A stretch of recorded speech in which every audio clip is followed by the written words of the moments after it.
All right, all right, all right, all right, you guys. All right, you guys. All right, you guys. All right, you guys. All right, you guys. All right, you guys. All right, you guys. All right, you guys. All right, you guys. All right, all right, all right, all right, you guys. All right, you guys. All right, you guys. All right, you guys. All right, you guys. All right, you guys. All right, all right, all right, all right, you guys. All right, you guys. All right, you guys. All right, you guys.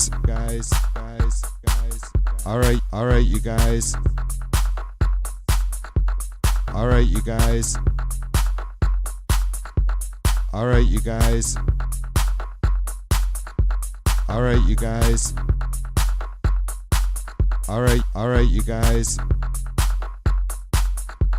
All right, you guys.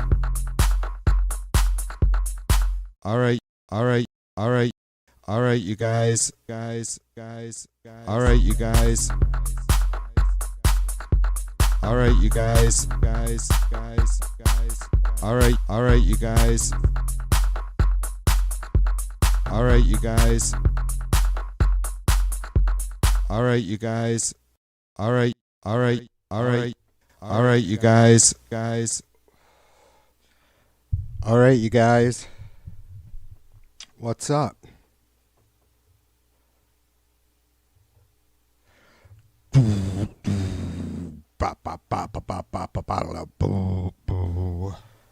All right, you guys. What's up? All right, you guys. All right, all right, all right, all right, you guys. All right.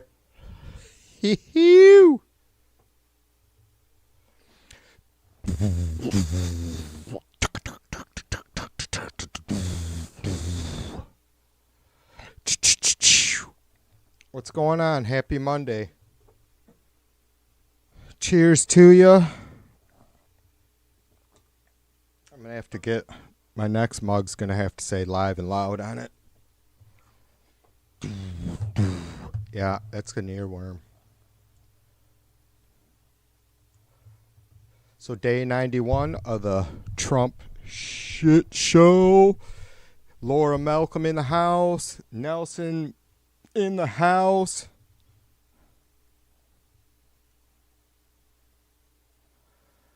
And what? After a 3-day weekend for the stock market, it continues to plummet. Down 6,000 points in 90 days. The Dow is down 6,000 points in 90 days. Trump, this is his 91st day, I guess.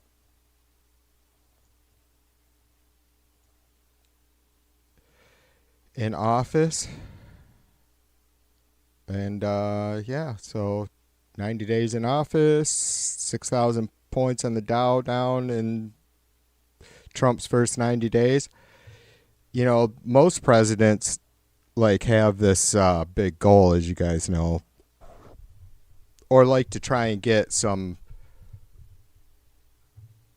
real work done in the first 100 days. Maybe, I don't know that maybe they, it's seen as usually or what the stats are exactly, but I think maybe a lot of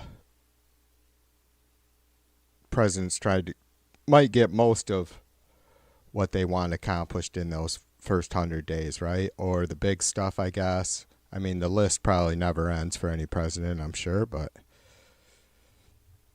is my do-rag looking a little funny? So he's got some catching up to do. I mean, you got the continued drama with the Hegseth breach. James, what's up, brother? Cheers to you. And so this you know second breach, I guess they're calling it, or whatever. It's not really second breach.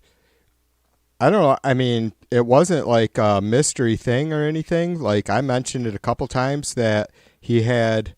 I didn't know about his lawyer, but maybe it was that he had brought his wife and brother into classified meetings, and they don't have security clearance now. I don't know how the fuck that works. I guess if you're the boss, you can do whatever the fuck you want. I mean, there's like no guards, or there's like nobody saying, "Hey, I don't give a fuck if you're the boss." They're just not. They're not approved to come in. You know, like when 9/11 happened, right? And my aunt was head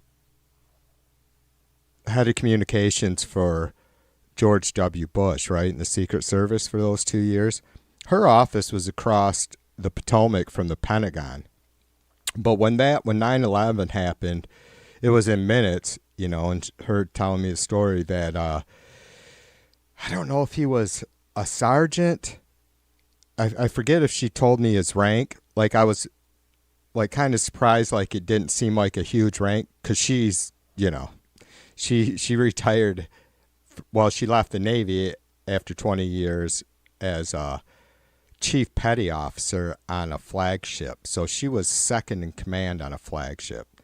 Pretty cool stuff. But when 9/11 happened, she had a big old fella. She says, well, I got the news, got the call, and before I could hang up the phone, had this big old fella walk in with an M16 on his chest and say to me, "Ma'am, I'm here to keep you company for a while." And so, she didn't like elaborate much, obviously, on details of stuff that she knew or that was going on. Sucks.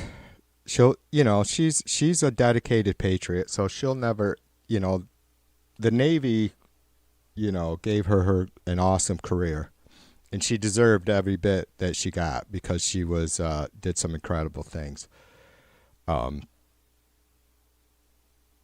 But that was, I guess, that sergeant or whatever's way of telling her that she wasn't going anywheres, but nobody was going to come in her office either. So, not that like she was under basically protecting her, right? And just, compartmentalizing all information that was being distributed. So they obviously really just, it's pretty interesting. Obviously, I don't know half of it. There's probably some of you folks who maybe, or some folks that listen might, have been even more on the inside. But yeah, pretty crazy times.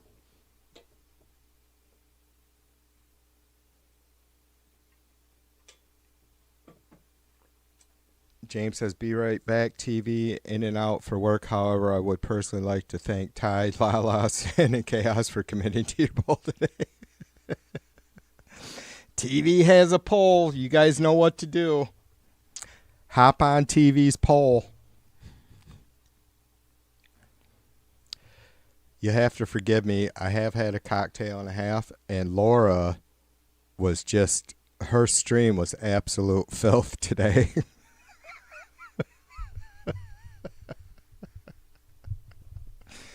And I like it. All good. Helps, because, I'm in other streams, chats a lot, and though you guys know I don't have any filters when it comes to the political stuff, I try not to be a fucking complete pervert. I try not to let on what a complete pervert I am. And it's very tough doing streams sometimes, right? I get relaxed and You guys make me feel at home. I am at home. But I try to keep it fairly clean. So it's nice to be able to know that I can go into Laura's stream and just let it all hang out.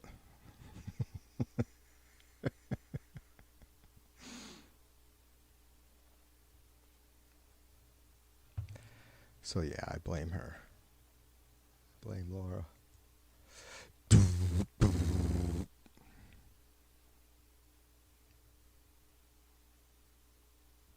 Lying, cheating, hurting. I came across a little off topic because I've been into. Well, some of you guys know I go back. I battle with myself. So I haven't been doing much music lately until last night or yesterday, catching up on some Coachella stuff and sharing some music with some other folks, and I got rocking out today. But I came across YouTube suggested to me a Lady Gaga clip from 2002, I guess it would be 2002 or 2006. I could probably look it up. Doing Dire Maker by Led Zepp. Just some bar or something, I guess. I don't know. Just a regular band up there, but the drummer she had at that time was pretty fucking good. She was just pretty all normal looking.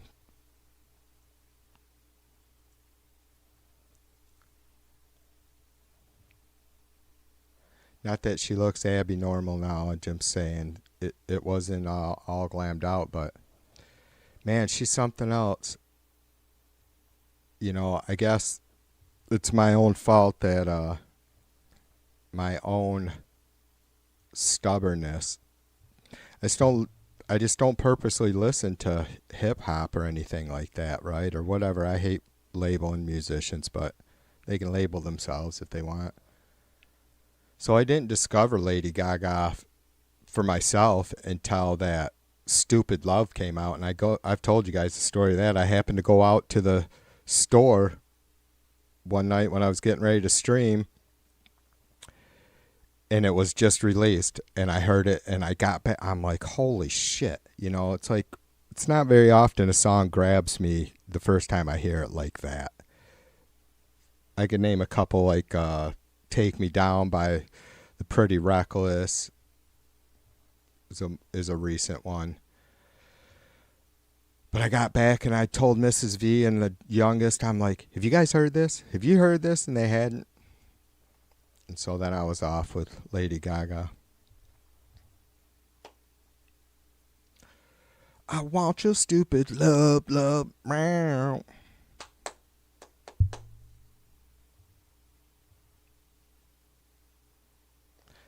Laura says the Pope has passed, so it's okay to be filthy for until they pick a new one. I think we got 9 days then. 9 days of sin.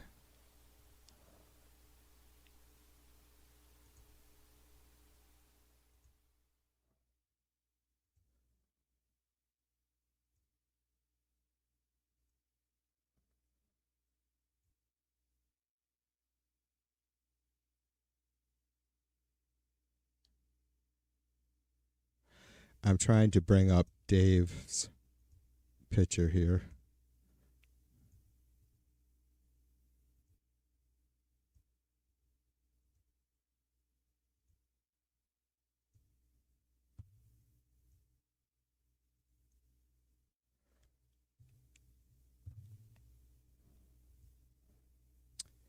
If you see a blonde white woman wearing a cross on Fox News, you know you're about to hear the most anti-Jesus shit you've ever heard in your life. Yeah. Karen Lai Levitt. Karen Lai bullshits. I want your stupid love, love. Is that what one did I click, Dave Oz?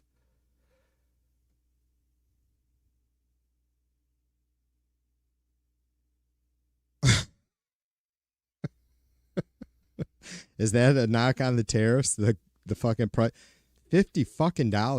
You know what? I wanted to share. All right, all right, all right. Somebody went into the Trump store in Trump Tower and was checking to see where shit was made, and it was about 50% of the stuff was made in the U.S. So 50% of it was, there was some stuff made in China, Taiwan, Indonesia, right? But only half of the fucking President America First fucking garb is made in the States, right? So whatever. Not that, but yeah, there was like 40 or $50 for a fucking, how much is a baseball cap? I mean, I'm willing to bet I could, every so many years, you guys see me in my Navy hat, I have to replace my Navy hat and my Niners hat, but there's no fucking way they're $40 fucking dollars. Dave says he's a rap coach.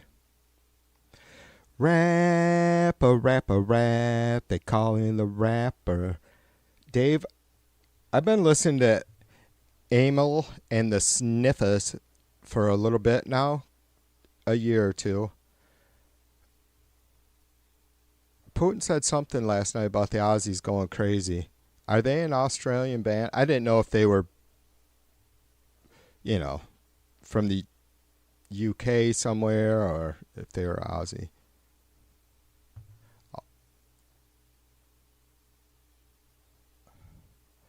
They fucking rocked at Coachella last night, though. That shit was good. They are fun as fuck. They have nice grooves.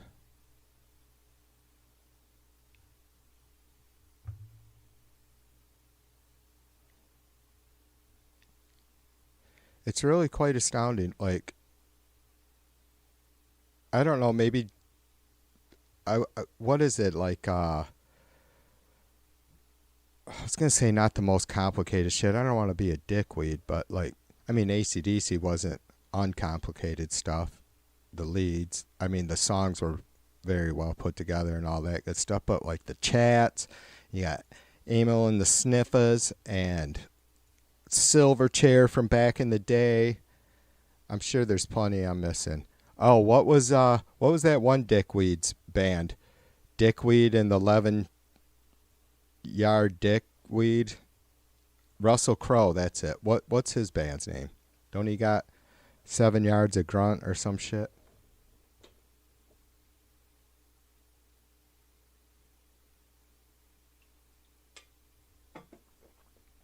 Jim, welcome to the stream, brother. Jim says the damn penguin tariff is destroying supply chains. 10% extra to buy a tuxedo now. I don't know. I don't think I... Yeah, I was going to say, I don't think I've ever been in a tuxedo, but I have for... I'd have to think about it. At least 2 weddings, my sister's and my aunt's. Man, maybe that's it. I did not wear a tux for my wedding. I wore a button-up shirt and some fucking khakis.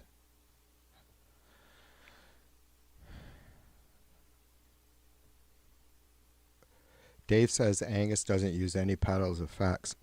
Well, he uses just the distortion on the overdrive on his Marshalls, right? But yeah, I feel you. Yeah. But for fuck's sake, Dave, he plays a Gibson SG through a Marshall Stax. You really don't, man, if you're Angus Young, you don't need any more than that, do you? I'm not Angus Young, so I have all kinds of fucking wah-wah shit going on.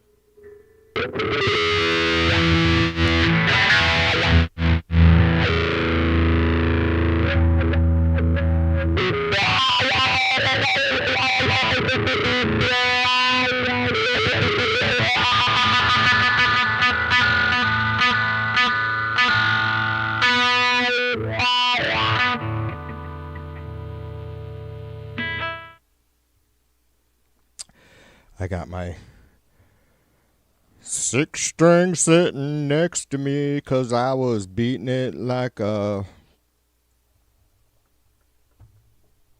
6-string.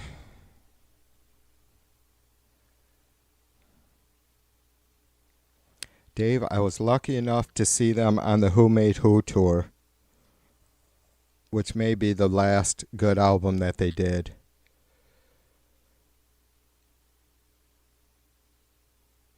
I was 16. It was on my sister's 14th birthday. And me and my buddy were able to get right up on the gate for about 5 songs. Then we couldn't handle it, the first 5 tunes, and then we had to fucking back off to the side of the floor because we were just skinny little rats. But man, Angus Young right there,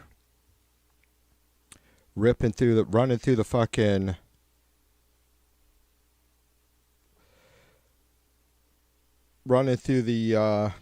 stands, playing his solo for Let There Be Rock. Oh, let there be rock. Man didn't know about a rock and roll show and all that jive. And there were 15 million fingers learning how to play. And you could hear the fingers picking. And this is what Dave had to say. Let there be light. Jim says, Howie, what's up, my brother? Cheers to you. Peter Frampton. Do you. That opening line, Howie, for that tune is badass. Woke up this morning, wine glass in my hand. That's good shit right there. That's almost impossible to beat. Jim says, say what you will, there will never be another Kinky Friedman and the Texas Jew Boys. God damn it, is that a real band? I don't know what to think about that.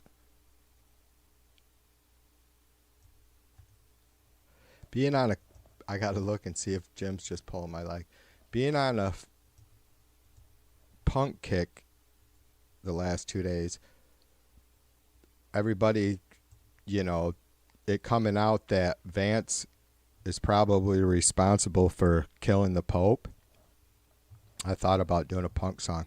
There is a band. Oh, they ain't making Jews like Jesus. Arsehole from El Paso with Ruth Busby. Ruth Busby, get your biscuits in the oven and your buns in the bed.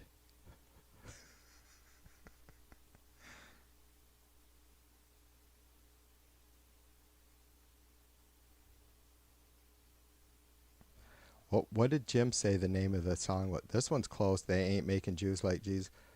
What did Jim say? And the Texas Jew Boys. It doesn't say in the Texas Jew Boys, though.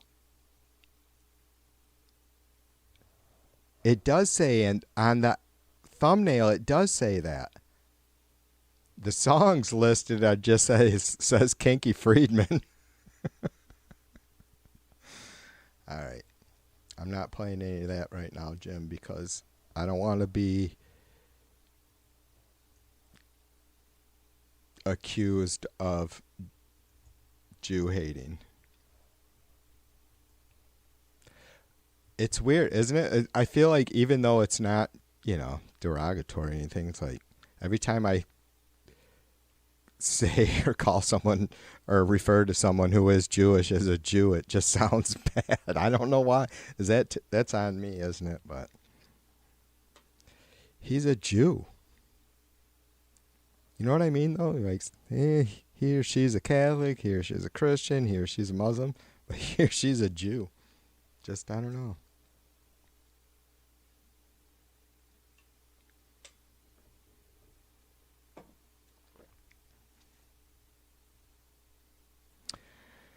So, yeah.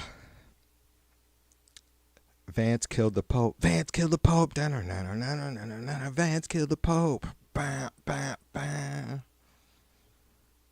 Went to the Vatican. They kicked him out of Greenland. So he went to the Vatican.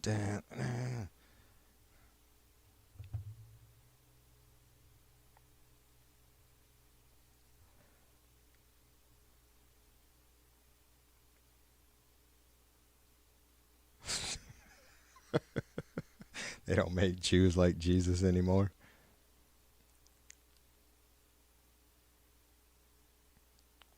Jesus.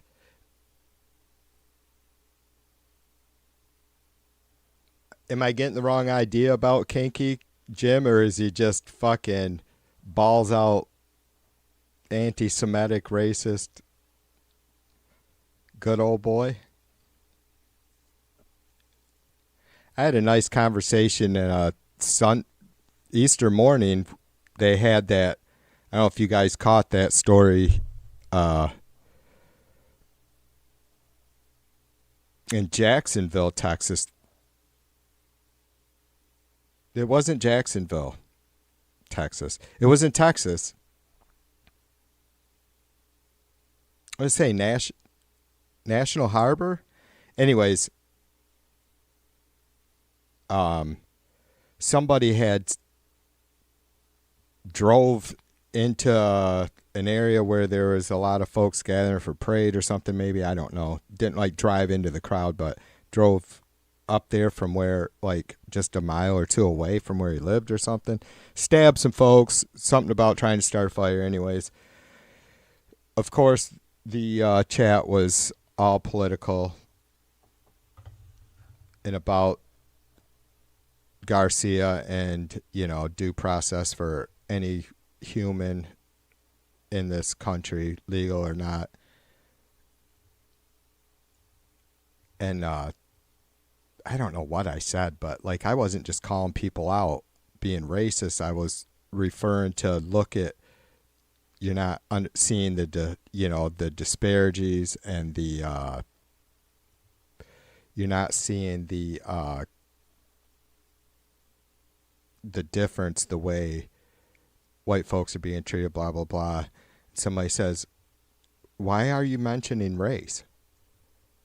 And I'm thinking, well, it's part of the issue here. There's no white Americans being detained or sent off that I know of yet. And this other cat that I was doing all right with, even though I could tell he was a right-leaner at a minimum, why do you think he's talking about race?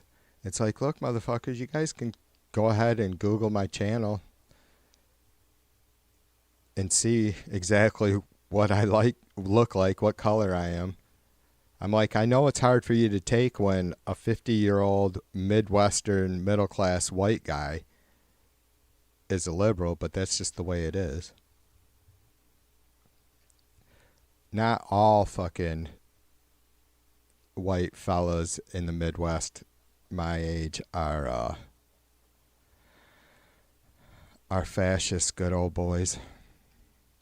Thankfully. Oh, Jim says opposite. Kinky is good. I'm glad you cleared me up on that, Jim. Kinky is Jewish. It's all artistic fun, right? I'll listen to some of it for sure. I like some good comedy music.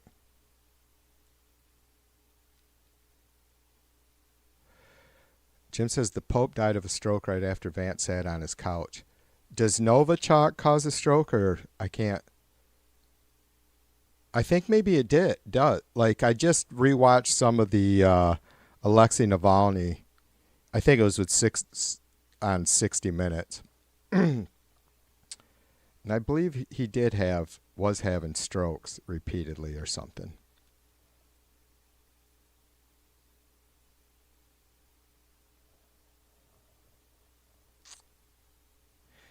Yeah, I'm really feeling that. I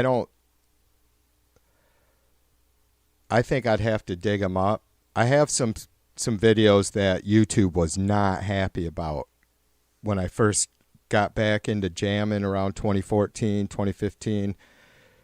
Matt Mighty and Vina and Laura and the gang all around, or in Vina's, all around that time.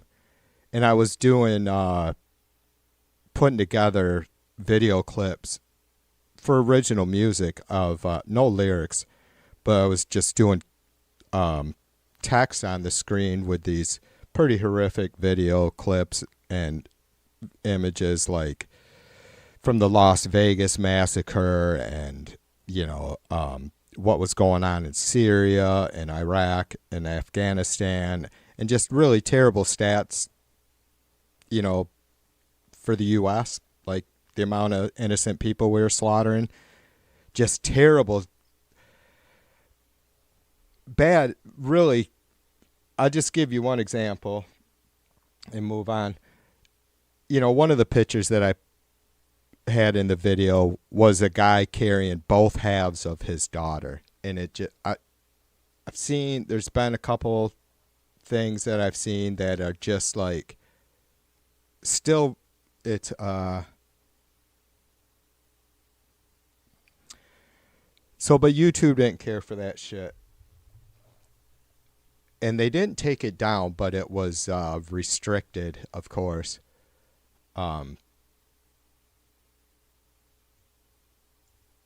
But with this Vance killing the Pope, that I just can't. Vance is a absolute terrible person, and so I'm sitting here contemplating like how aggressive I could get writing a song called "Vance Killed the Pope."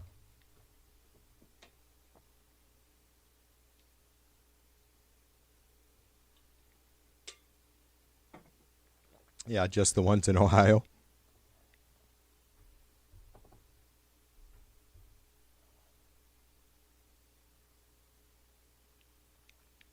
I keep hearing Anarchy in the UK. I wanna be anarchy.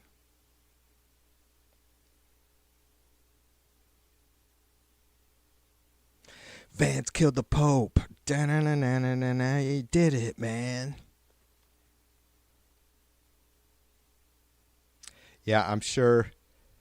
Yeah, you know me, Laura. I'm probably going to. I just don't know how hardcore I'll get with the lyrics. It won't be nothing complicated. I'm just going to do some fucking fast-ass punk rhythms and come up with some really shitty lyrics.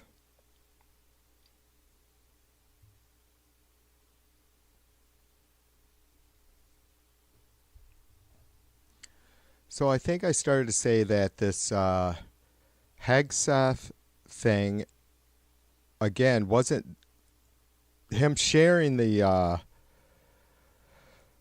I guess maybe him sharing the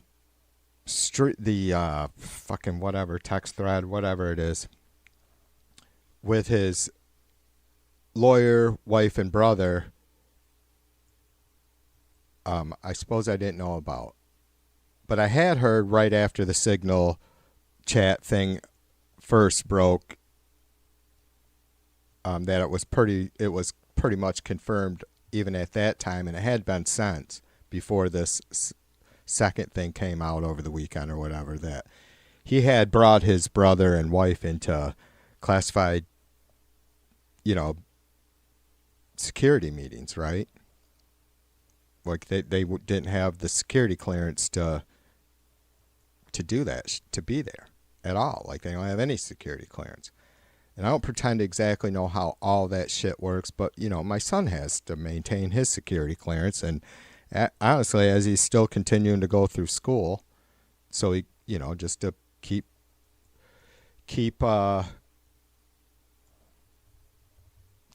upgrading himself, he continues to have to renew his security clearances and is able to apply and receive higher clearances for whatever work he may want to do. So it's just, a lot of you guys probably know, they don't fuck around. Like, one of the places, when I was at Pete's, one of the places that we maintained the their grounds and plowed in the winter, like all of their employees had security clearances, and there was a lot of employees. Like I can't. It's you guys could probably look it up. The name of the company is called Medallion. I forgot exactly what it is that they did for built for the government, and but we've here right in my county, not that far from me, we had the General Dynamics, and it was something else you guys might know. So like there's tank tracks as they call them or whatever, this field, an area right off the highway, not just a couple miles from me, where they used to test tanks, and it was right outside, like in the backyard of General Dynamics. Can't forget it. General Dynamics, but it was called something before that, I believe. I don't know if it was a part of Halliburton. That could be it.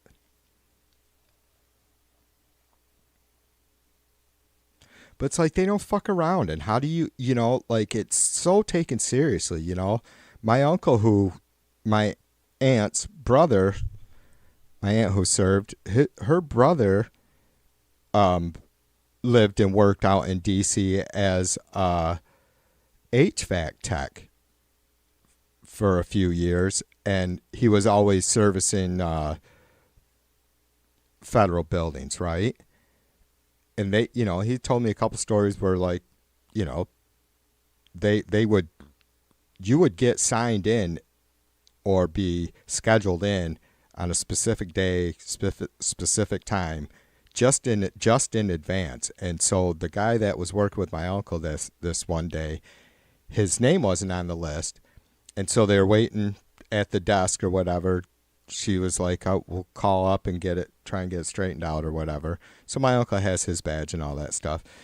Next thing you know, one of those big fellas I was telling you about a minute ago with M16, what are you guys waiting for?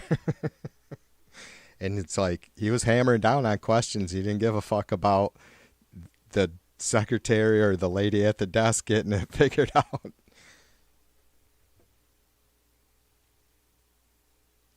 Jim says, dear FBI, I wasn't suggesting Vance killed the Pope. I was wondering if the Pope saw Vance in a compromising position and had a stroke. Right?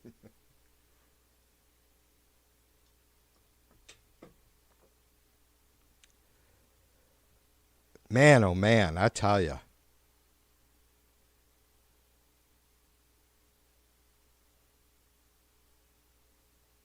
I am just I don't know. I'm not that fucking sheltered of a person, I don't think. I think I'm a little, I guess folks may be able to call me naive or whatever, because I'm never going to, I'm always going to love and probably trust folks more than not trust them. I don't know if anybody could say, well, that's not a good, I don't think anybody could prove to me or have solid evidence that that's just not a smart way to live. It's like, well, it is for me, because I can't be under fucking constant fucking paranoia about everybody in the world, right? So I don't know if I'm a little naive or if, because I'm not sheltered, and you guys know what kind of mouth I have at times, and the unbridled arrogance of these dumb fucks like Vance. I don't get it, man. I don't. I guess I don't know how much older I am than Vance, but I don't fucking get it. It's like, you're a fucking smart ass punk. I don't get it, man. These people aren't out there fucking acting like that when they don't have this immense power or social status being an elected official, right? I don't know. It's fucking crazy to me, you guys. It is. And it's like, and not just because Vance maybe is a half a dozen years younger than me or whatever it is. It's fuck all kinds of Gen Xers and even young boomers acting fucking absolutely ridiculous, just adult children.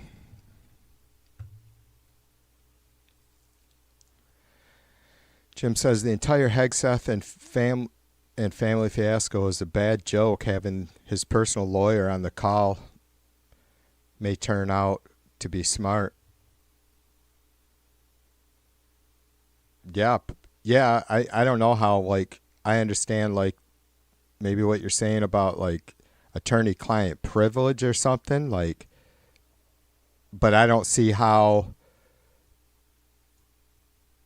Sure, attorney-client privilege, maybe nobody in the U.S. has legal right to that conversation, but what about the terrorists that don't give a fuck? You know, right?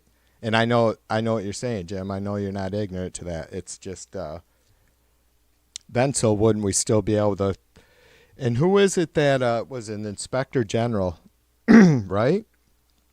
That is investigating the initial breach, fuck up of the signal chat thing. So I don't know that this new revelation will change anything as far as that go. If it just be included as part of that investigation, separate, I don't know.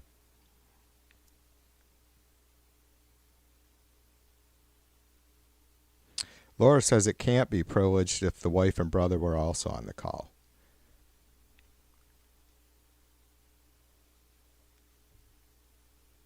Yeah, and I don't pretend to know how that works either, sister. You could be right.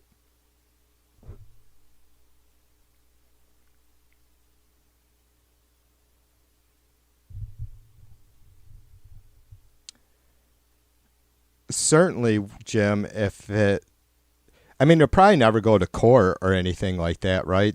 I don't know, is there any I guess what could be the minimal violation of law in this case? Be treason? I mean, sharing whatever kind of, charges may include, like sharing information with the enemy, or, right? Espionage. Obviously something like that's probably not going to stick. I mean, it wasn't. And obviously intent is always a factor, at least in sentencing. But as far as breaking the law goes, ignorance of the law is no excuse. So even if you don't intend to, that's kind of how I always have to get off subject, raise the kids too. It's like, look, doesn't matter if you had any ill intentions or not. If you intended to do something, if you consciously chose to do something, not knowing or believing that it wasn't illegal, that might help you when you get sentenced, but that's not going to help you. It's not going to help you defend your, there's no defense for ignorance.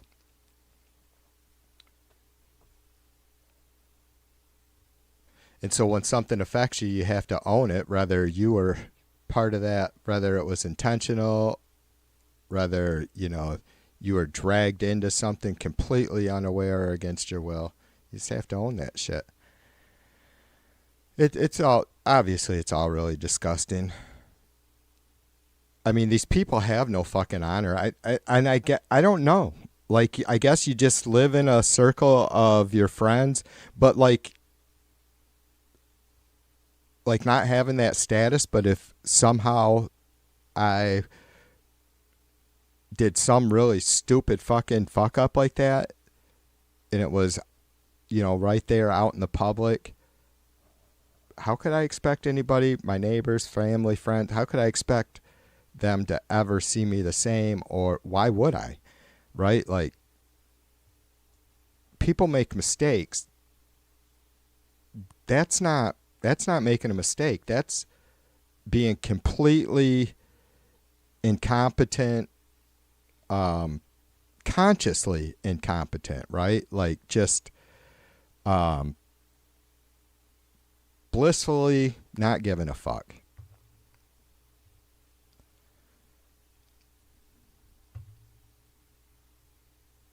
then again, maybe it just doesn't fucking matter. I mean, I have to imagine that someone like Hegseth, he's probably still in shock, right? That he got that job. I mean, it's absolutely fucking insane.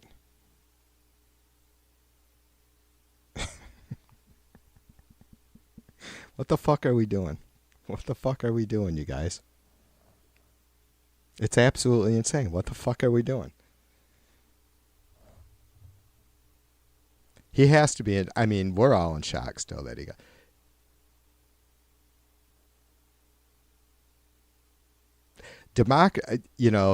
I'm seeing democracy in a whole fucking new light, and I'm sure you guys are too. Like, we are, after almost 250 years now, we're seeing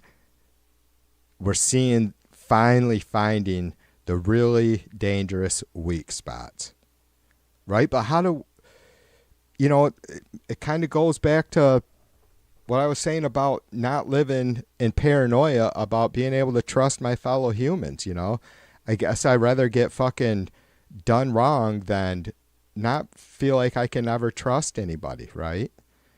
Or just not, like, I don't ever want to have to take whatever amount of time it is to decide to trust somebody. Like, I'm initially giving someone I meet my trust until they lose that, right? And so it's like, how do we, there's really no, I don't think there's any way we can, right immediately, I can't think of any ways that we would be able to just having someone like, to be able to prevent someone like, other than obviously the confirmation hearings, which, well, it's just a fucking lot of fucking different runoffs, right? Like, our two-party system is completely in gridlock and fucking, on the extremes. But it seems like, I guess, is what I'm trying to say, is that we would start to diminish or, lessen our democracy by putting in place, being able to say, hey, we just can't fucking have idiots like, you don't get to just choose whoever you want for the Secretary of Defense.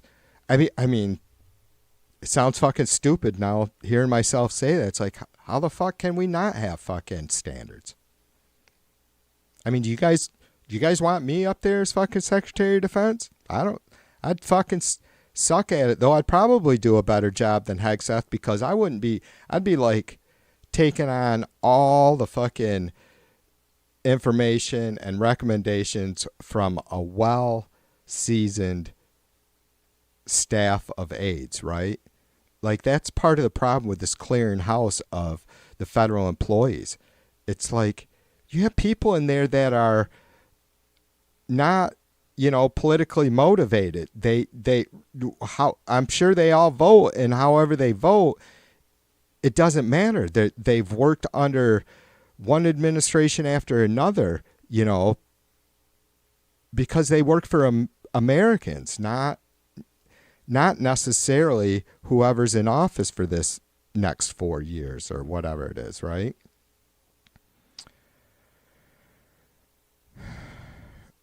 Yeah, just keep saying classified no matter how asinine it is.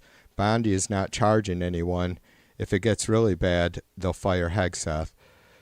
Leadership, training, and experience taught me that you always own your mistake. Of course. This administration is not about leadership. Nope.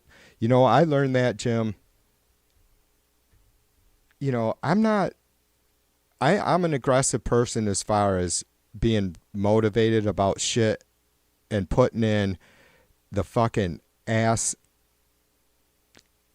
busting work for things that I enjoy or care about. And that was same in whatever jobs I might have been in. And I never thought, hey, I can't be, I couldn't manage. Like, I've never told myself there wasn't anything I couldn't do. I just never told myself, I can do anything I fucking want. I got just as much goddamn, and I guess there's nothing wrong with that for some people. But so when I did finally get into management, and had people under me, and I was young. It was, I always kept in mind from when I was 19 in the first kitchen I worked at, was the Grand Isle Marina in Grand Haven there. We could seat 300 people at a time at once. It was casual fine dining, but it was a marina where people, we had the powerboat races there. I got to cook for Chuck Norris and Don Johnson and Melanie Griffith over those couple years. And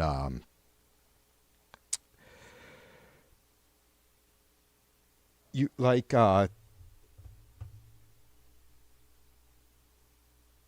we on a Saturday we had late, we ended up having a fire, and we always had these Sunday brunches, right? And it was literally the weekend, like, so it was Saturday night when it was fire. That following Friday was the beginning of the powerboat races, and these are the same powerboat races you guys have heard of all over the world.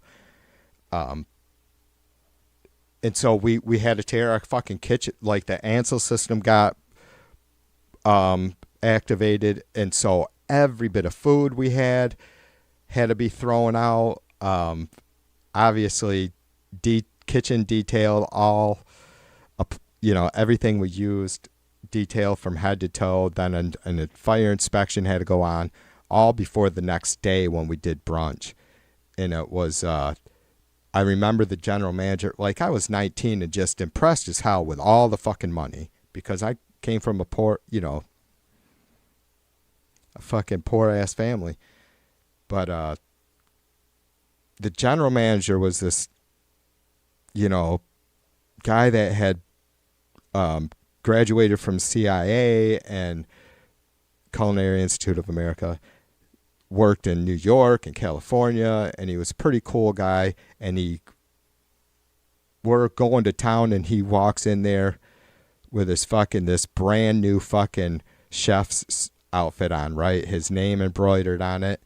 And he fucking rolls up his sleeves, and he fucking starts going towards the back wall of our cooking units. Nastiest place in any kitchen. And he's like, if you want your people to work for you, you have to work with them. And I've just never, ever forgotten that. And it's not like you can't, as a manager, delegate. You have to, but yeah, you just, to Jim's point about taking responsibility for the mistakes, the buck stops at the top. And if you're a good manager, you let as little shit roll down his hill as possible, right? Because, look, you can't be, when you're dealing with staff of humans, you can't be or predict some of the crazy shit that goes on, especially like in a kitchen. But you still have to, you have to, I guess, be always paying attention to that stuff, And I did my best, like, someone having a hard time, or you can just, it's easy to tell when someone's not their self after you've worked with them for however long, right?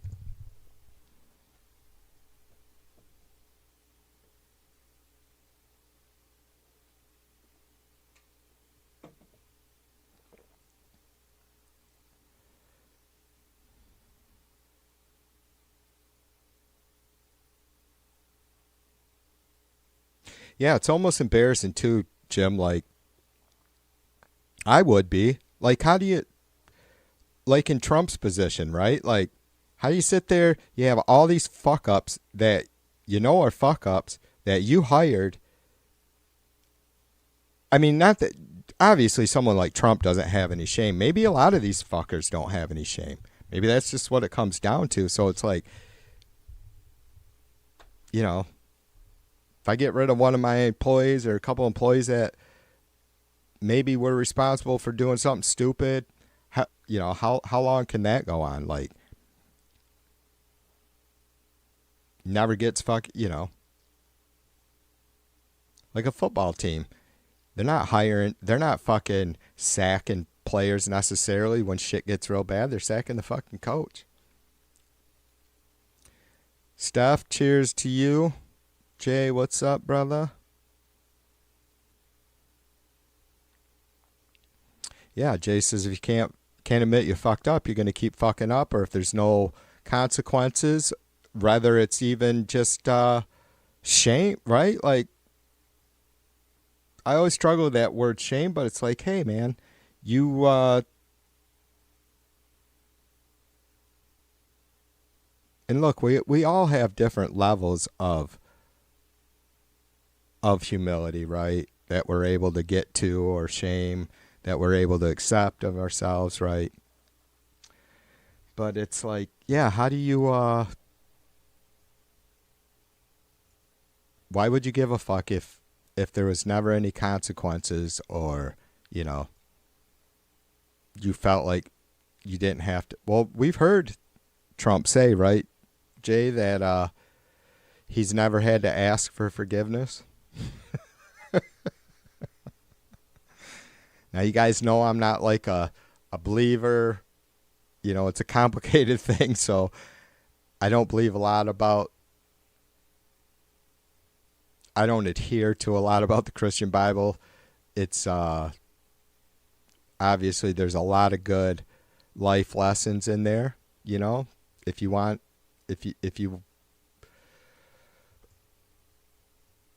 not that I think it's any of the life lessons maybe in the Bible or Christ's teachings were a big mystery, right? Just treat people decent, be honest.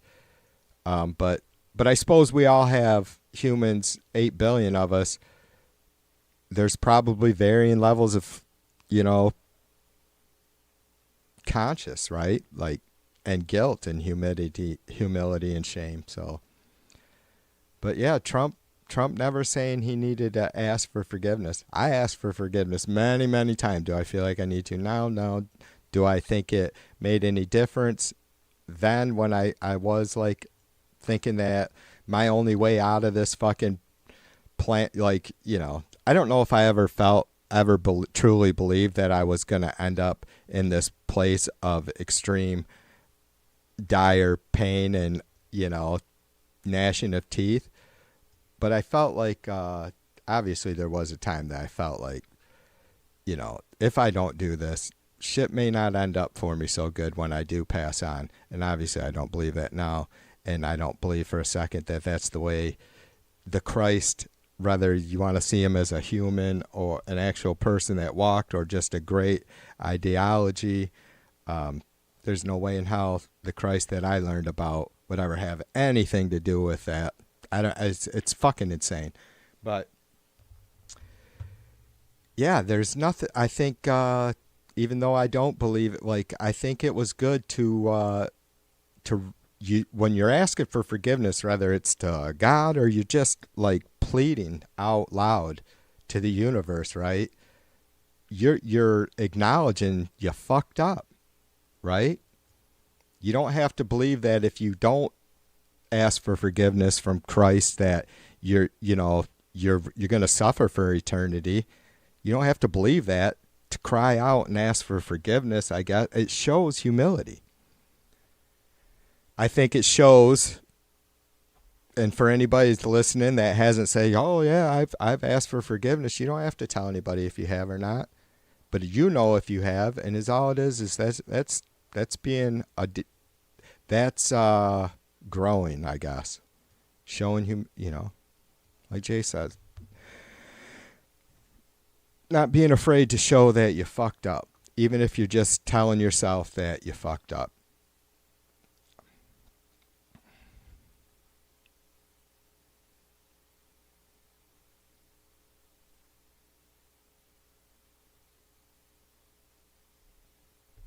Yeah, Jim says if you go to a circus, you gotta expect clowns and shit.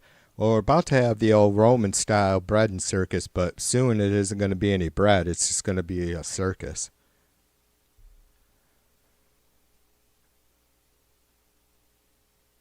Laura's still waiting for the human cannonball. Is that the Kid Rock reference? I had to think about that for a minute. Jay says a narcissist can't admit to a mistake because that would be admitting they were not perfect, right?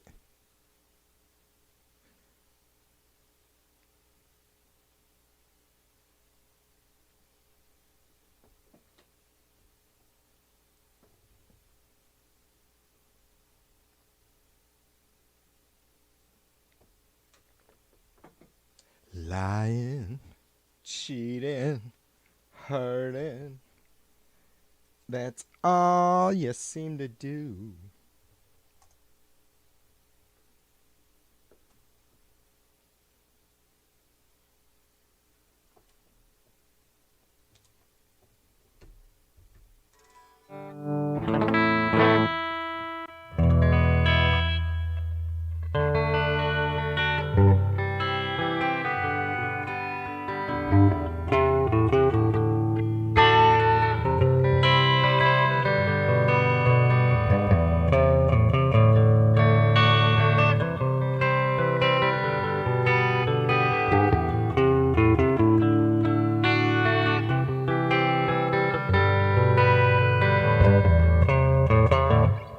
Trump's time is gonna come.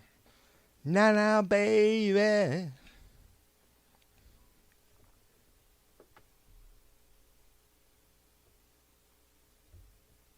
Lying, cheating. I think the guitar was a little out of tune there. I'm sure it was. That's all you seem to do.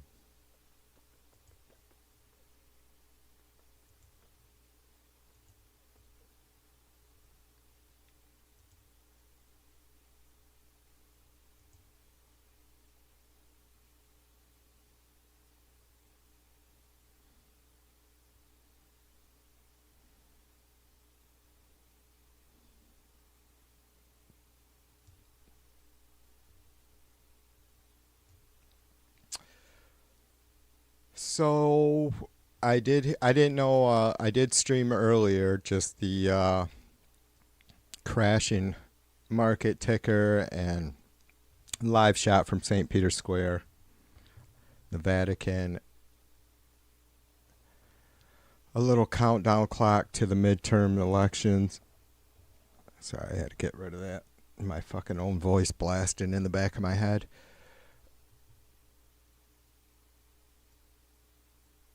And I think I told chat that I was probably going to cover a lot of the ceremonial stuff or whatever that goes on now with the Pope's funeral and honoring him and how all that stuff works. And I didn't know, at the time I hadn't have any idea like how long all this would take. I didn't know, I assumed they would probably get into work on, all the college Cardinals, they'll be flying in from all over. I'm sure probably most of them were on their way immediately from all over the world. But then when I went out earlier, I heard on NPR that it's about a 9-day mourning period leading up to the selection of a new pope. So I'll definitely be covering it when the College of Cardinals begin to vote or convene. And I may bring some of the maybe funeral procession or some of that. Just because it obviously doesn't happen very often.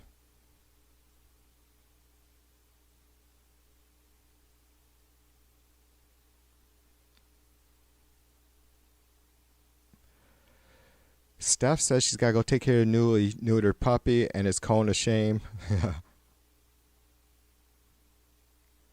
Steph says, how long do you think this conclave will take? Well, like I was saying, I heard that it's going to be 9 days of mourning and, whatever different ceremonies and stuff that they go through leading up to the selecting a new pope. But once they start that process, it could take days, as we've seen before, I think. So I believe I've seen the one after, was it Pope Benedict, right? Took over after John Paul II. And you guys could correct me on this, but I think that was the case. Pope John Paul II passed, and then it was Pope Benedict, and that's when I got it. Was like, this is really pretty interesting kind of process here. And then obviously, Pope Benedict wasn't really, well, obviously John Paul II served, he was the second longest reigning pope or whatever in history. And so maybe I guess my generation got used to that sort of thing. And, so to be having now, I guess, a fourth pope in my lifetime is, I don't know how rare that is.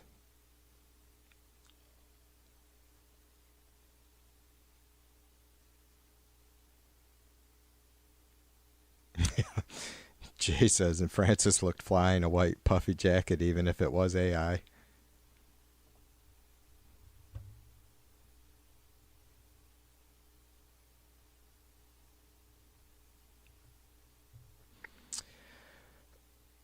So I don't have a pen near me. I got to look up and see if I can find anything on J.D. Vance's stance on vaccinations. I got to assume he's anti-vax, right? Maybe it's weird. Have you guys heard anything about that at all? Has he ever made any public comments that anyone knows of, or like, cuz he's got young kids. And his wife is from India, right? So I'm sure they have all kinds of fucking issues over there with that kind of stuff. I don't know how much fucking God, what is it? Superstition there is in India. Like, I'm thinking like in Africa, how they some really fucked up ideas on how to cure AIDS and shit, right?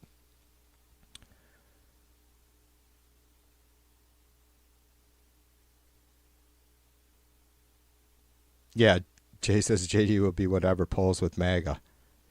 Yeah, so we probably wouldn't be able to, like, if you ask him straight up in an interview, you probably wouldn't get a straight answer.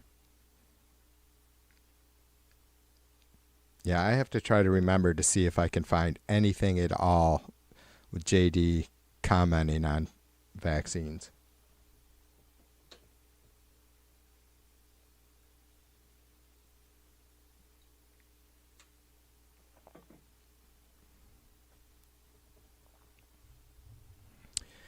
Vance killed the Pope.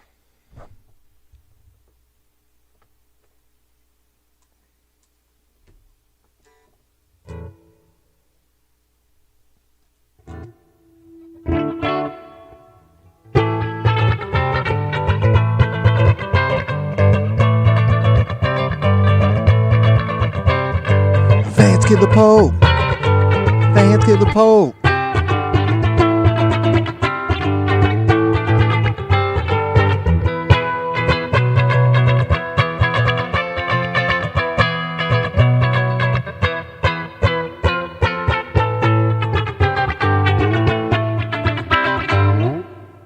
I have to work on that one. Faux shizzle. How long we been at this? Hour and 10 minutes. I can just about feel that it's BRB time. I still got a couple sips in there.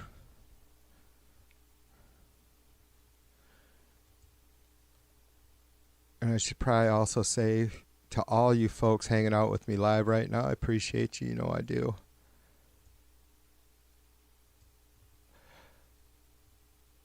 I made plans with Laura. God, I'm so terrible at this. I don't know what to say. I can't believe. I mean, I did. It's not like I didn't know it was Easter, but I didn't think about not being around yesterday afternoon.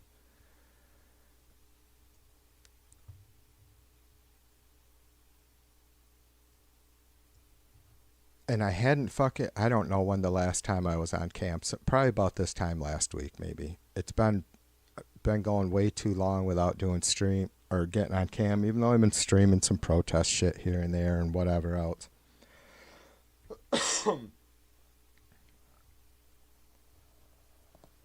I always appreciate you guys hanging out with me. Anybody that watches this after it posts, I appreciate you too, motherfuckers. Give a thumbs up or down. Subscribe if you haven't. Share with everybody you can share it with.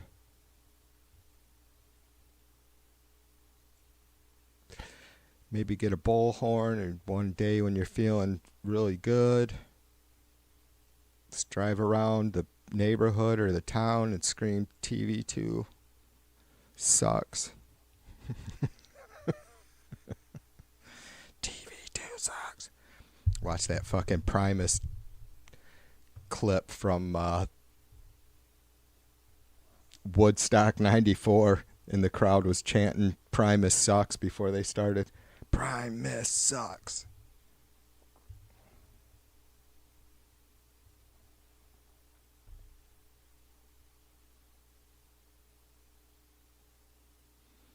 Jay says, I'd like to remind people that when Modi told India that they were immune to COVID-19, if they were Hindu, then Delta variant hit India 2 weeks later and millions died. Yeah. Yeah, that's some fucking crazy shit. Pray it away, Jay.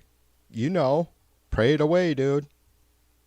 Like Trump says, it'll be like a miracle and it'll be gone eventually with 1 million of our citizens.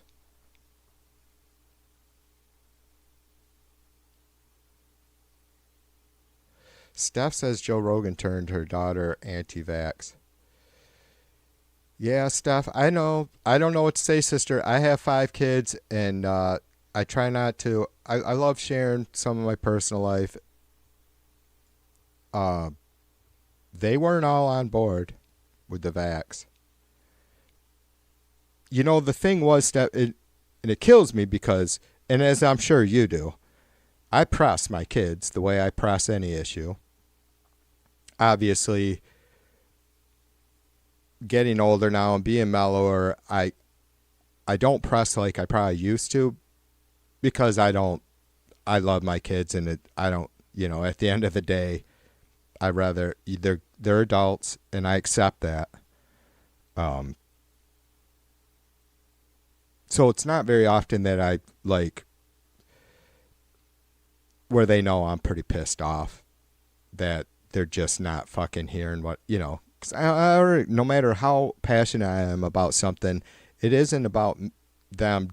Hey, this is something you need to do what the fuck I tell you. It's like all adults, all 5 of them. Is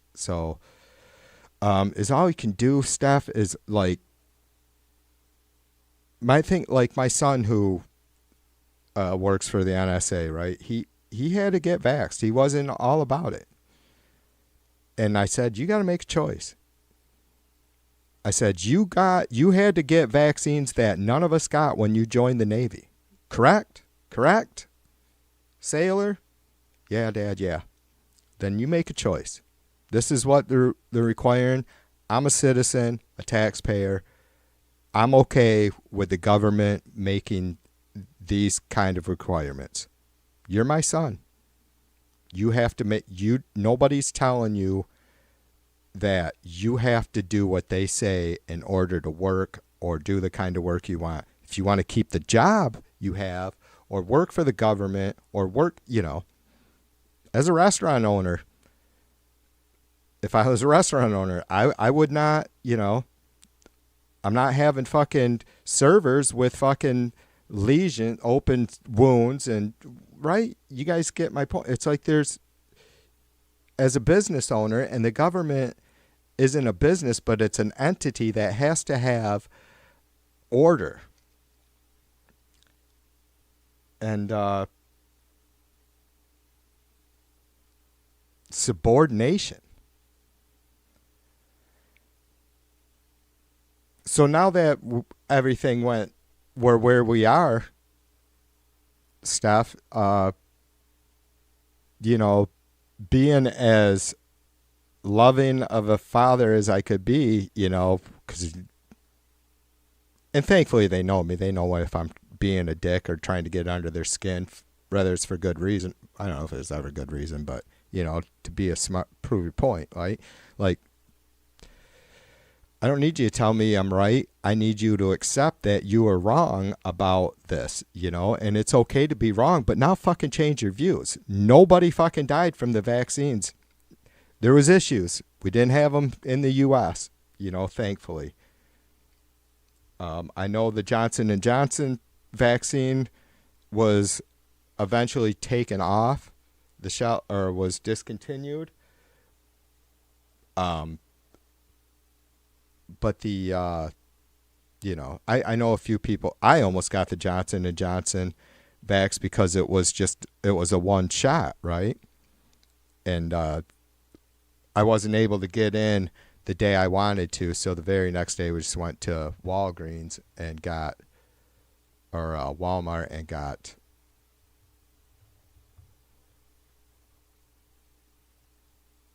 the, God, it wasn't the Moderna.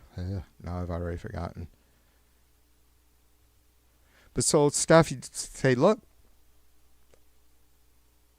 daughter, I got the shots. I got vaxxed. I've gotten boosted. I'm here. We're 4 years in for most of us from our first shot, right? So in whatever way, Steph, because you know her better than anyone, you know her better than herself. I don't know how old your daughter is, but you know her better than herself. So in whatever way you can best possibly get through to her, present it to her like that. We're 4 years into this. People aren't fucking dying from the vaccine. People who got vaccinated aren't dying. There's been I don't know, Jay might even know the stats on this off the top of his head. 3 or 4 billion doses given around the world, maybe more than that.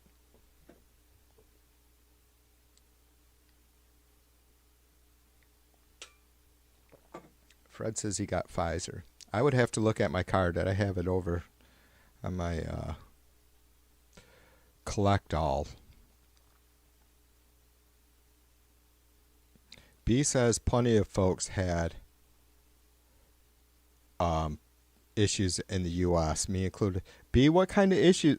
If you want to share, if you don't, I understand, but if you want to tell us what kind of issues did you have, and were they able to trace that back to the vaccine? Again, you don't have to, I don't get down on folks that say, hey, I don't want to get vaccinated. That is your choice. It's the people that, and not that B is saying the vaccine's deadly or dangerous or anything. She's just saying that she had issues.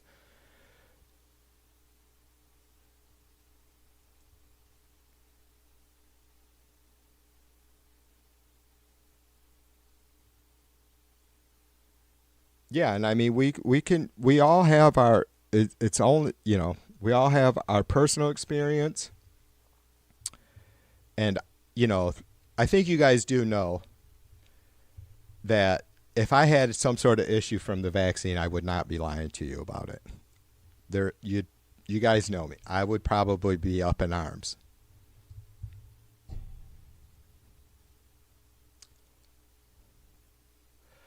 B said it was reported by my doctor to the CDC. But how did they trace it back to the vaccine being the cause of whatever? And I don't know what issues you had, sister, but yeah, Jay says the first dose got him sick for a day, second a half a day. The first dose, I didn't really get sick.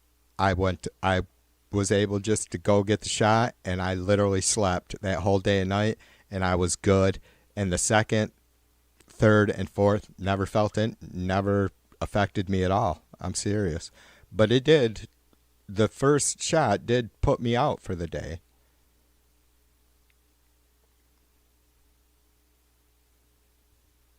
B said she had 2 months of steroids and 6 months of recovery. Right, and I don't mean to press this. You're just telling me you don't want to go into details, but like, what symptoms did you have, and how? I just wonder how they were able to trace it back to the vaccine. I mean, I know that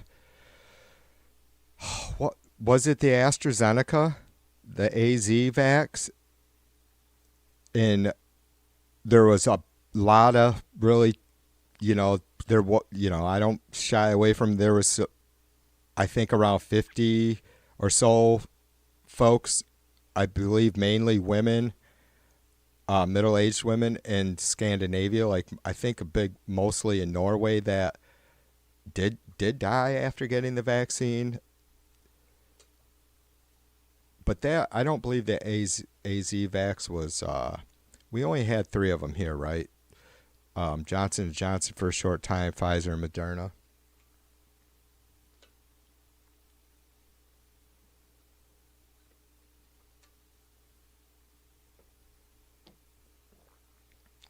Oh, not UB. It was Mumford.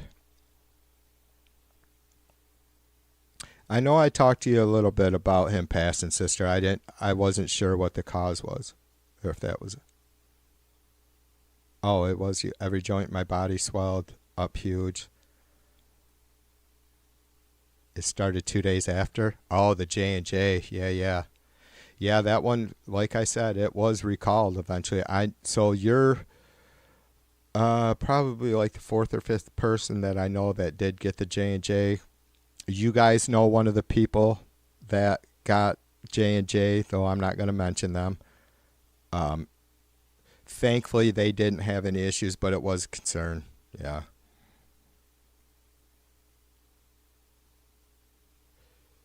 Yeah, no, I wasn't. I must have missed some of the comments.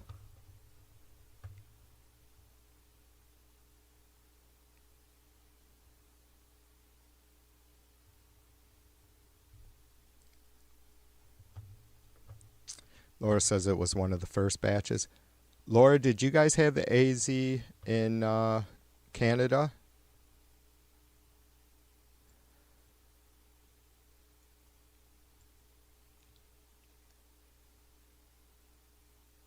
Laura said she had AZ first, so that answers my question there, and then had the Pfizer's afterwards. Right on.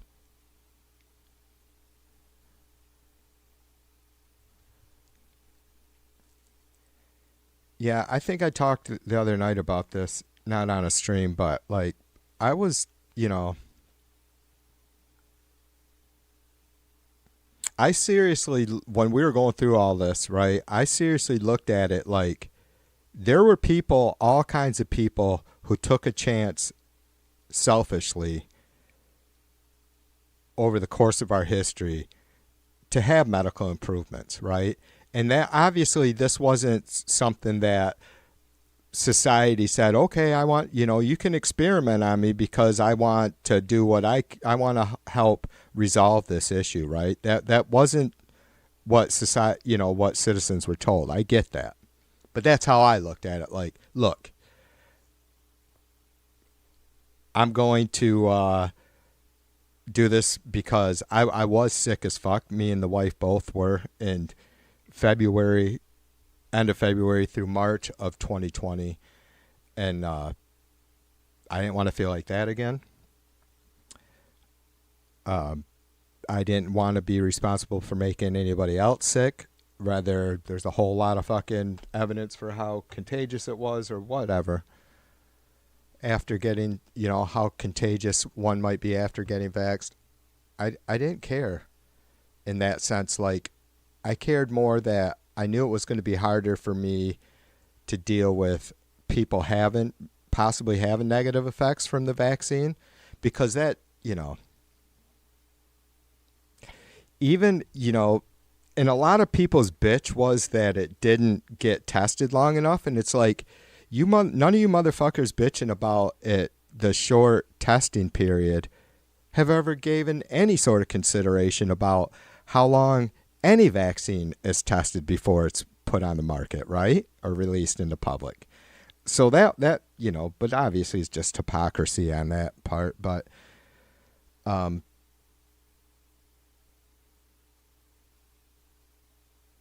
you just there has to be, there's gonna be. I guess people have their fucking. I guess people have the right to.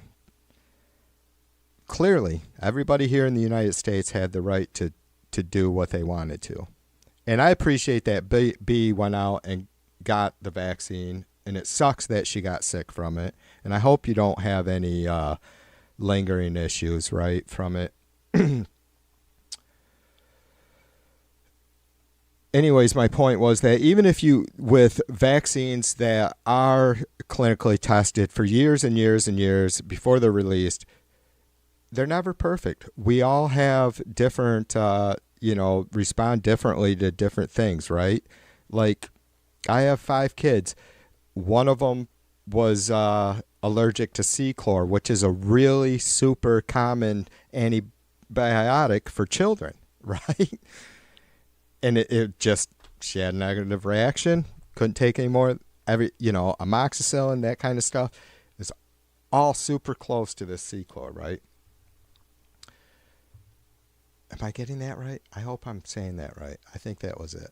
But anyway, so we just don't, it sucks, but with 8 billion people all being a little bit different, there's going to be negative reactions. And I don't think that, me sitting here being one that wasn't negatively affected, maybe it's easy for me to say, I don't know, but I don't believe that I would change my stance even if I had a bad reaction, because I'd be able to look around and see that 99% of the folks that got it didn't.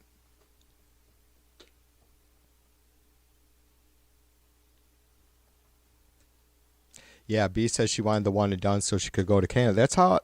That's what I was thinking too, B. And I guess I lucked out in a sense that I wasn't able to get the J&J the day I wanted because they were already booked up. And so, but I was like adamant about getting the shit done. So I ended up just going to Walmart the very next morning.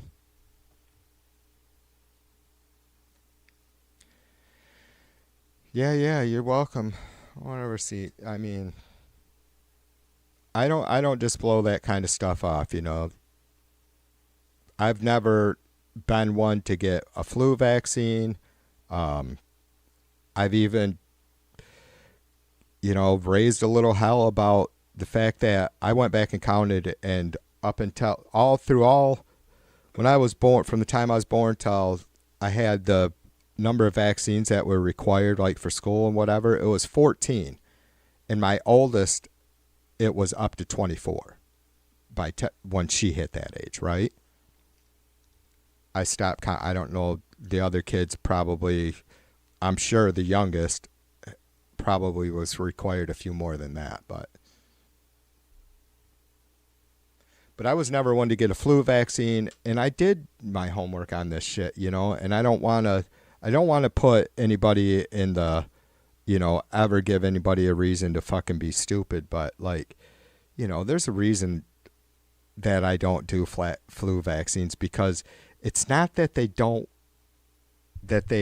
vaccine isn't any good or comprehensive. It's that the way we distribute it, how we create the vaccine, just real quick, and I got to take a break. We have about 50 to 55 new flu strains discovered every year. And the following spring, or in the winter, in the off season, after that flu season, we take the 5 most prevalent strains, and by prevalent, the ones that were detected the most, and also ones that were obviously the most deadly, right? And there's probably all kinds of factors like contagion and all that. And then they create a vaccine for those 5 most prevalent strains from the previous flu year. And so I've seen literally,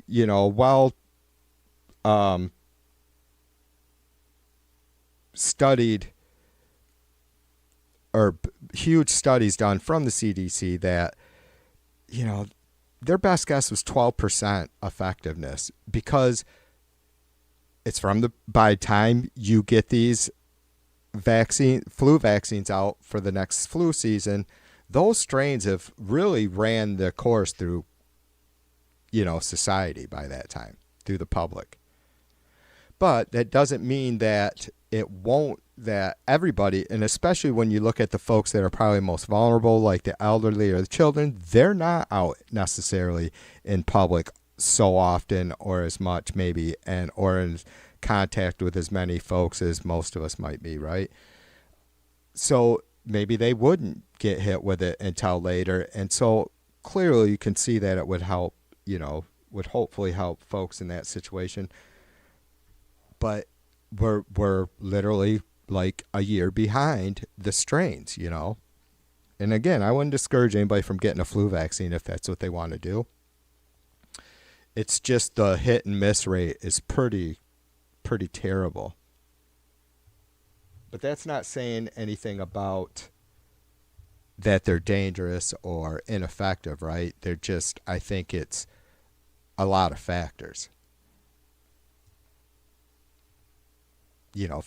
55 strains, only a handful of them getting a vaccine created for, being distributed basically a year after the fact, or being detected, and so on and so forth. B said, doctor told me to never get another vaccine of any kind. I won't believe me. It's in my records in case there ever is a mandate. I won't believe me.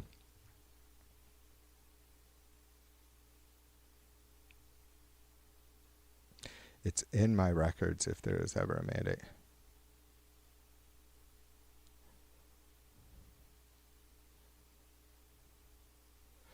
Well, B says, I think it has more to do with people's immune system than the vaccine itself.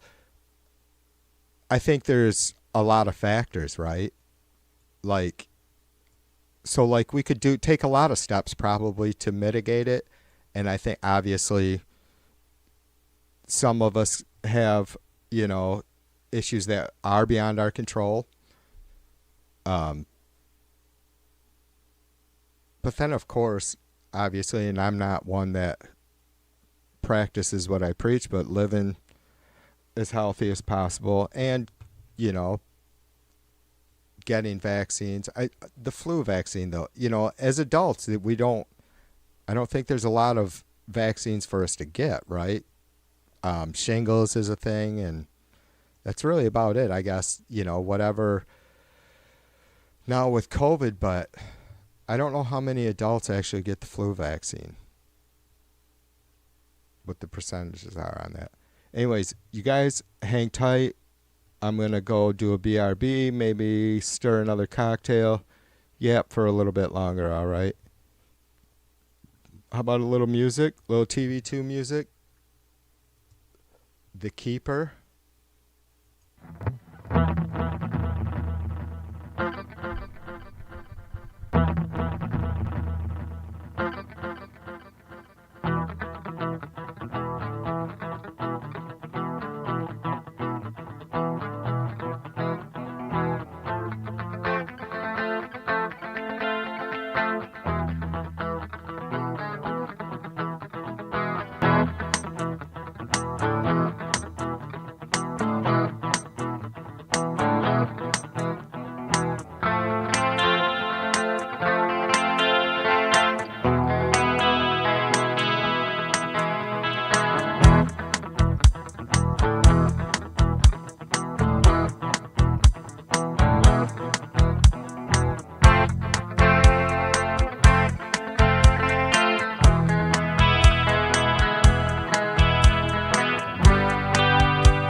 All right, all right, all right, all right, you guys. All right, you guys.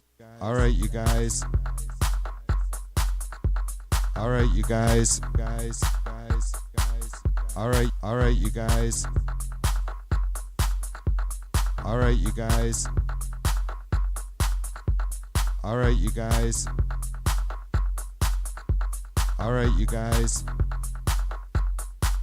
All right, you guys. All right, you guys. All right, all right, all right, all right, you guys. All right, you guys. All right, you guys. All right, you guys. Guys. All right, you guys. And gals.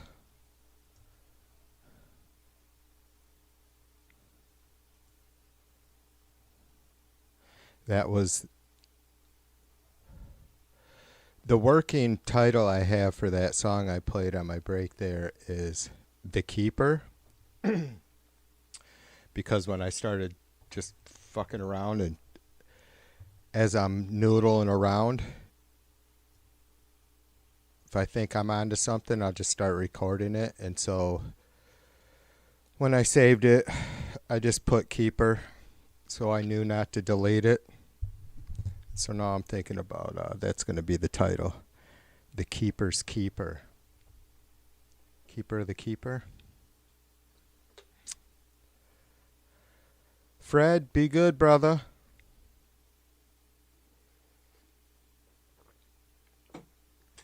Thanks for coming by, sir.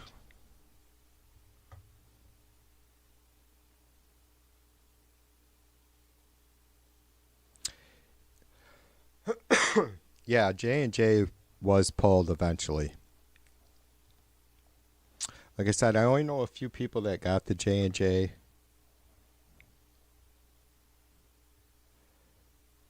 But there was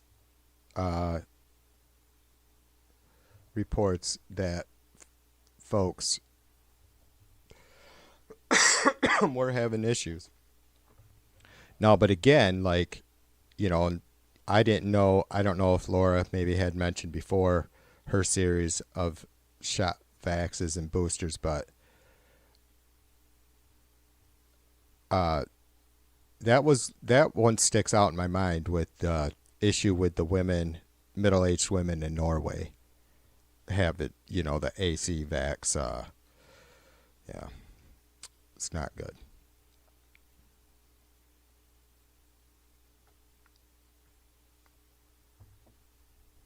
But yeah, it has, you know, it's going to be those folks that it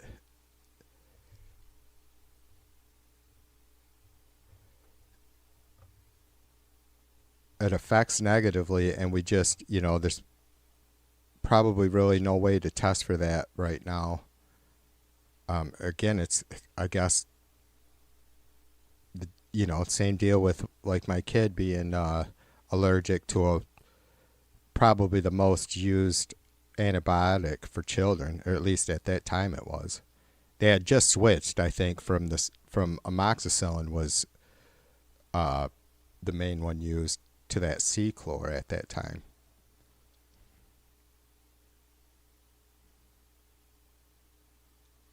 James says it's busy today, and no, he didn't win the lotto. Well, James, even so, I'm sure there's a cold beer for you when you get home, brother. You're probably getting there, right, James? Afternoonish? You getting close to quitting time?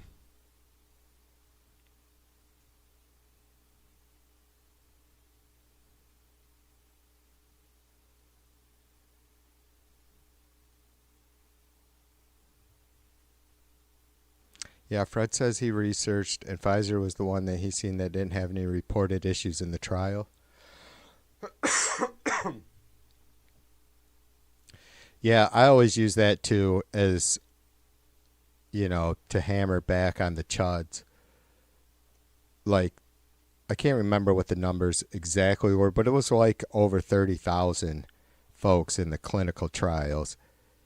And so by the time it was released to the public and obvious the most at-risk folks, And I believe I fell into the second category, right? And then there was everybody else. So it would have been probably folks over a certain age, maybe with health, whatever health issues, documented health issues.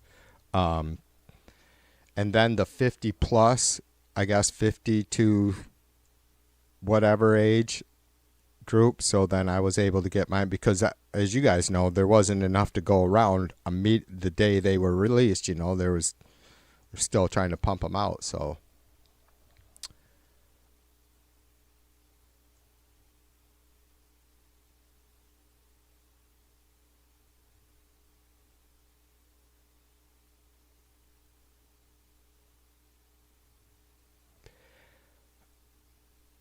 I had not really done like any research on the clinical trials other than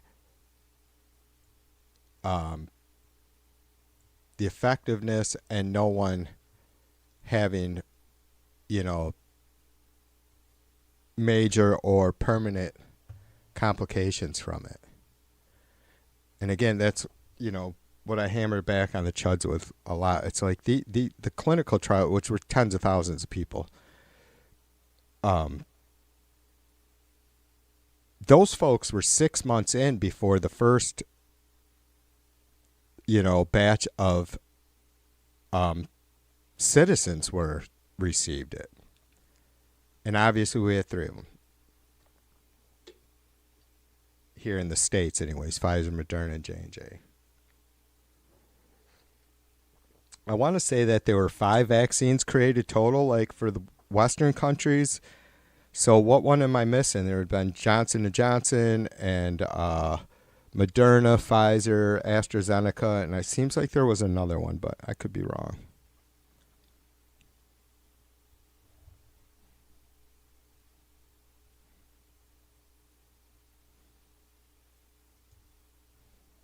Kankakee Friedman and the Texas Jew Cowboys, or whatever it is.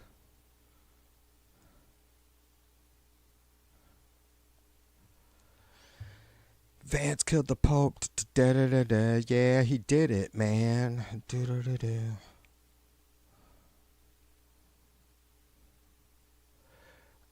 I've been pretty wound up on the Misfits, man. That Danzig's something else. A twisted Kano, twisted Kano, yeah, a twisted Kano in your little heart, baby.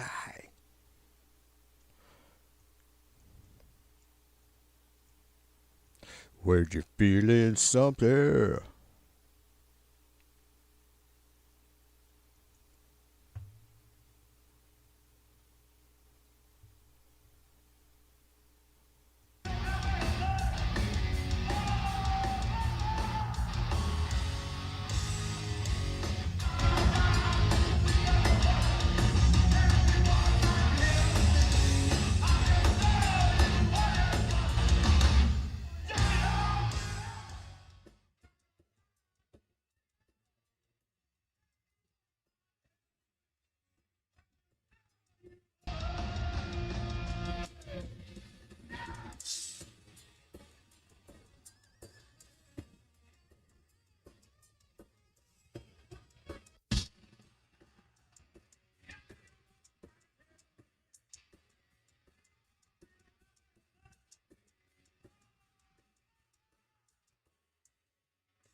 Show me what it's like.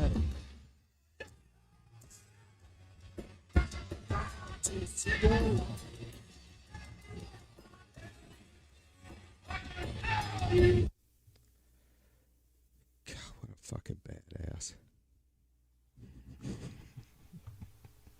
Yeah, that wasn't Twist Cane, but see, YouTube's fucking actually loving me. They just suggested that short, even though I hate the fucking shorts because they're short.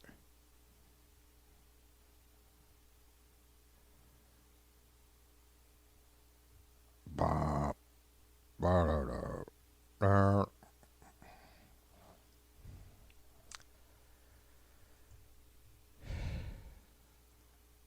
what did I blast? blast earlier. Die, my darling. Your future's in an oblong box. Da, da, da, my darling. Is it that time? I just took a BRB. I'm good for a little while now. Driving everybody off with the metal. And that fucking dipshit Chaos tell me nobody metal's like disco music. The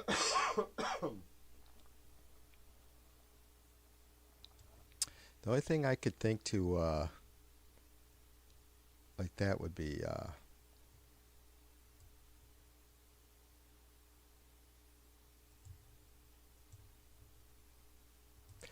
Cake.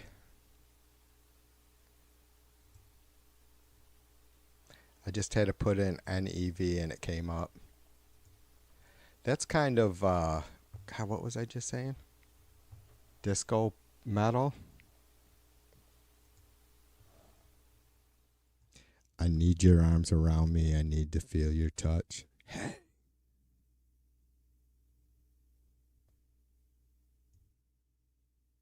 To think I loved you yesterday, your love was just the same.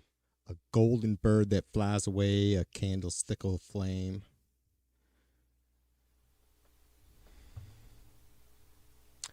That shit never gets old. I gotta listen to that every once in a while. Probably about the only Cake tune I really care. I mean, I Will Survive is good. What else? Did they do another cover? Not like I've listened through all of their shit, but that's good stuff.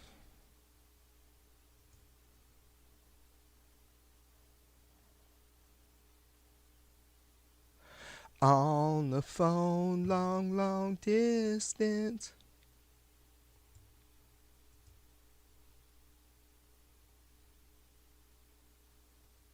Here we go.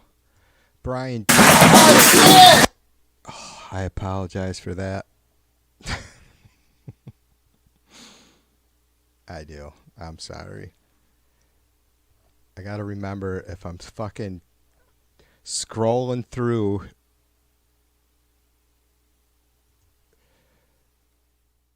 live feeds like this, I have to check the volume first.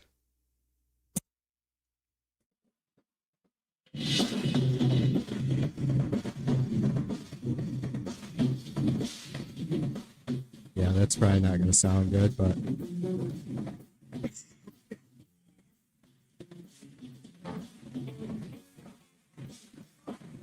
wow, they got a fourth member. So this is Brian Dean. These guys are out west. This drummer, I forget who he played with. Putin was telling me, but Putin knows the scene local scene out there a little bit more. Like, he's played with some bigger names, I guess, was part of bands. Brian Dean's wife on bass, she's fucking badass. And then I've never seen this cat on the I don't know if it's not a conga drum, some sort of hand drum. These guys are good though. They play some funky shit.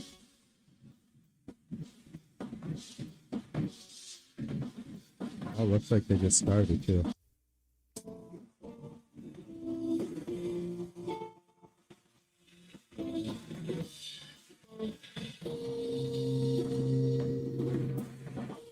Yeah, that's too bad. I don't know. I've heard them before. I mean, they play at this place a lot, but their sound ain't so great tonight. I mean, they sound good, but their audio isn't. It's fucking pretty tinny. Check out Brian Dean Trio.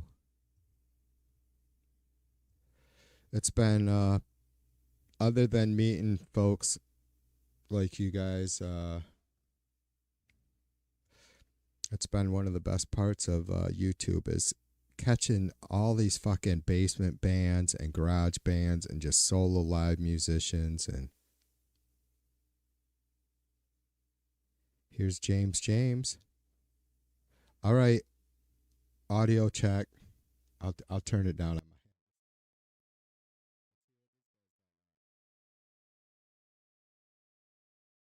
Cole Clark.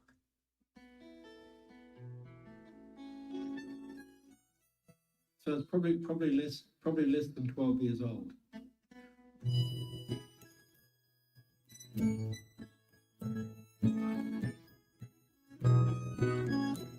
It's it's Indian rosewood back and sides, and it's Man, my live sound, jam sound isn't great. Like it sounds live, but holy shit.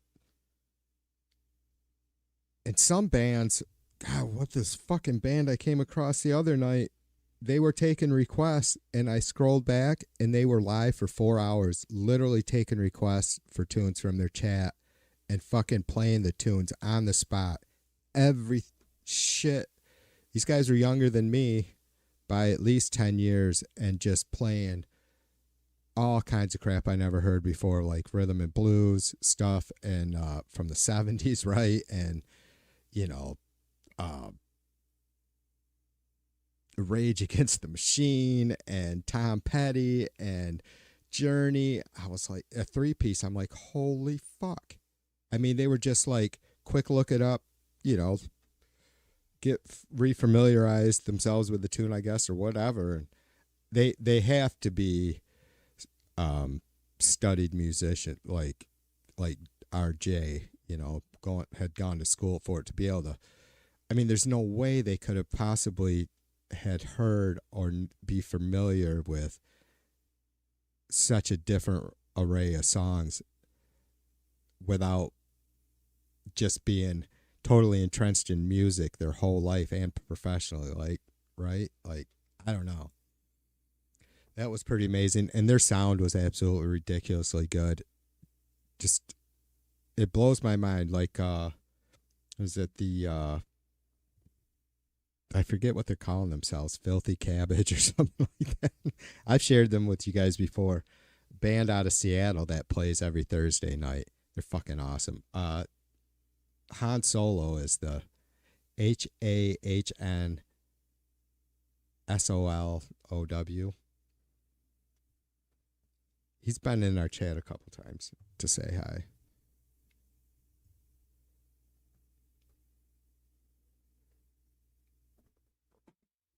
On the phone, long, long distance.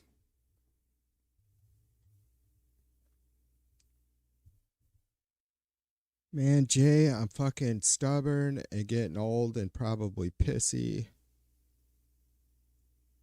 and lazy, maybe. I just cannot fucking bring myself to search out a bass player and drummer. Need somebody right. Fuck. Well, I got the setup anyways. I got the PA. I got the room. Not that if I came across a drummer or bass player that I grooved with, like on a personal level, right? That they wouldn't have a jam space, but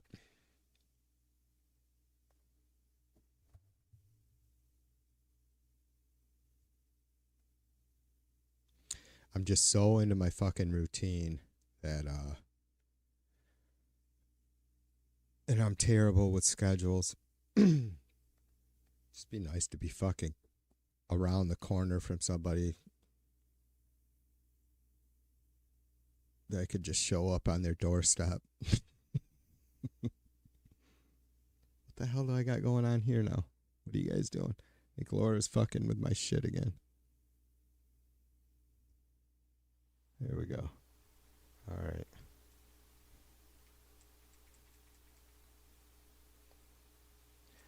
James says, Jeepers creepers, it's busy today.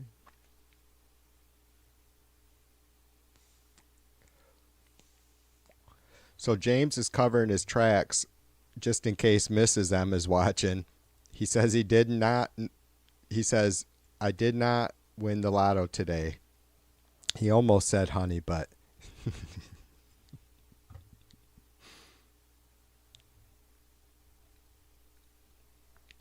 Isn't gonna work, James. We're not fucking we're not covering for you, dude. We love you, but not that much. Gotta figure, brother. I'm married. I don't need no bad karma. Would I ask you to cover for me, James? Don't answer that.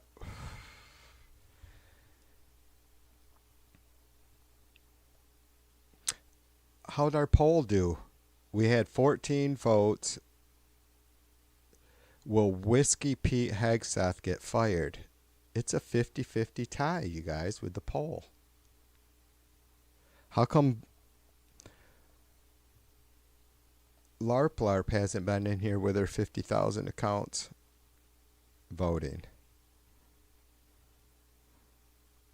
Maybe they're trying to ignore us now. That would be all right.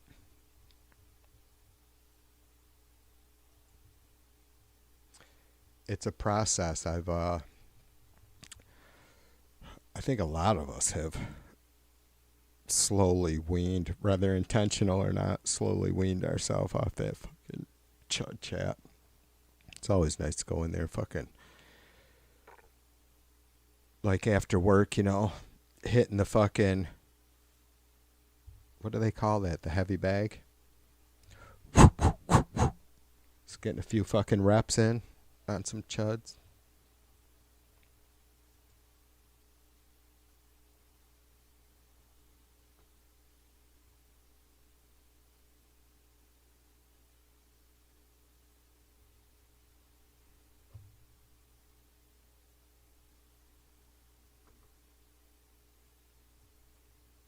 You're never there.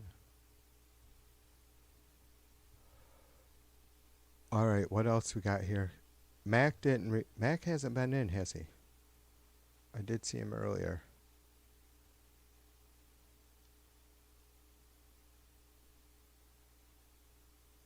I don't really know what to think about headlines anymore. Even not that I'm saying we can't trust it. It's just they're pretty fluid and likely to change immediately lately.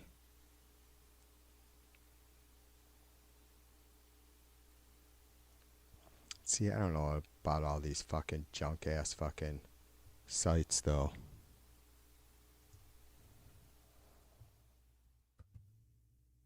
The fucking street. What the fuck is that?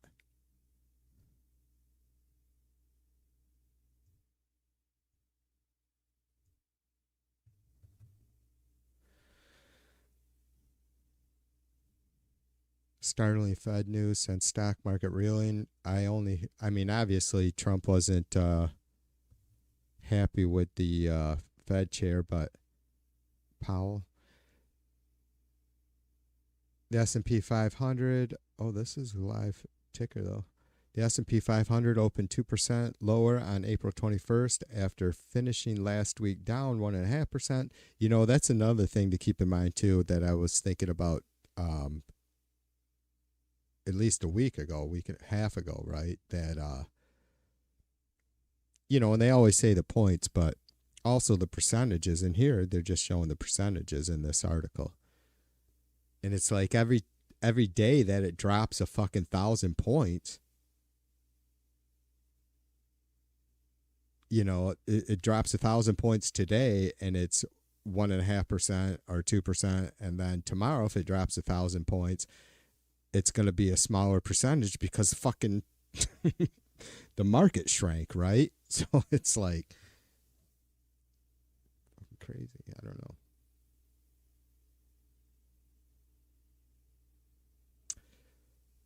Last week's losses disappointed investors who were hopeful that stocks could continue to build on a bounce back rally it wasn't a bounce back rally. It was a fucking insider trading scheme that kicked up. That's why this is just an MSM feed. So I'm being, totally upfront.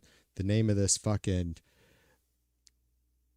e-news site is The Street. There's a fucking billion of them. I get a handful of new ones every fucking day, and they're just the same one or two or three conglomerates, right? Depending on how they lean. President Trump paused most of the reciprocal tariffs for 90 days on April 9th. That's almost a fuck. It's such a joke, all of this. Like, I don't know why Trump doesn't just, why he doesn't just get beat up really bad. And maybe maybe that is the plan. Like, just really take a beating in the markets. And because, America in general, but certainly the Trumpers' attention span is almost non-existent. He could just, let shit fall apart for a month or two and then, cancel all the tariffs that caused the havoc. And we were talking about this too earlier. And then have, the bounce back like we seen happen with the insider trading scheme, the huge, 2,500 point growth in the Dow that day after Trump canceled or paused the tariffs. So why not just let it go a little bit longer, let the suffering, continue for a few weeks, month, to whatever, let Trump decide. He's the president. I don't pretend to know what a good amount of time would be to let America suffer. So you could try and do some fucking abracadabra bullshit to pretend like after you pause the tariffs, shit starts to rebound and then say that's the win, I mean, Trumpers are, I know it sounds nuts, but that's the shit we're dealing with. You guys know that. I know it's like, what the fuck are you talking? Well, why am I even rambling through a fucking scenario like that? Because it's happening in a sense, fucking crazy.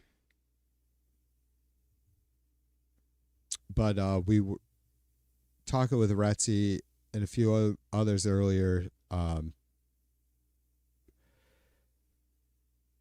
The damage that, and I said this a couple weeks ago, right? Like, it started, it's all Trump did was he got inaugurated, came in, however long it took, not long, a couple weeks or whatever, getting through the cabinet noms and all that good shit, and then, started hammering down with the media on tariffs, right?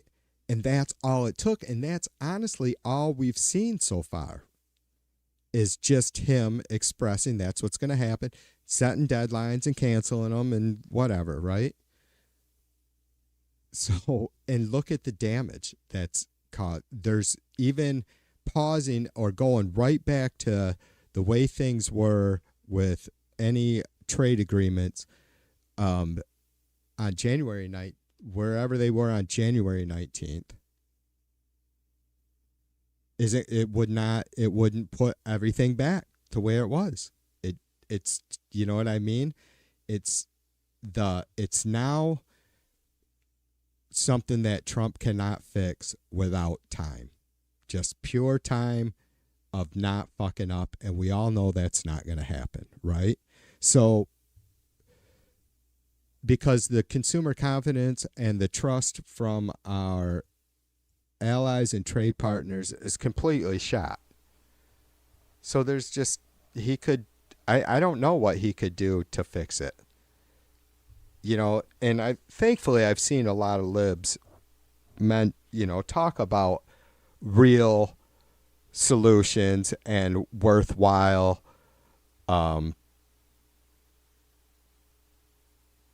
approaches to tariffs and trade, because it's not like there isn't some things that we could do to improve our situation, but without doing damage to any of these other countries that we're our trade partners and or allies. And that dipshit Tide had said something about Where's China going to sell all their shit to when we stop fucking buying? It's like, where are we going to buy all our fucking shit from, you dumbass?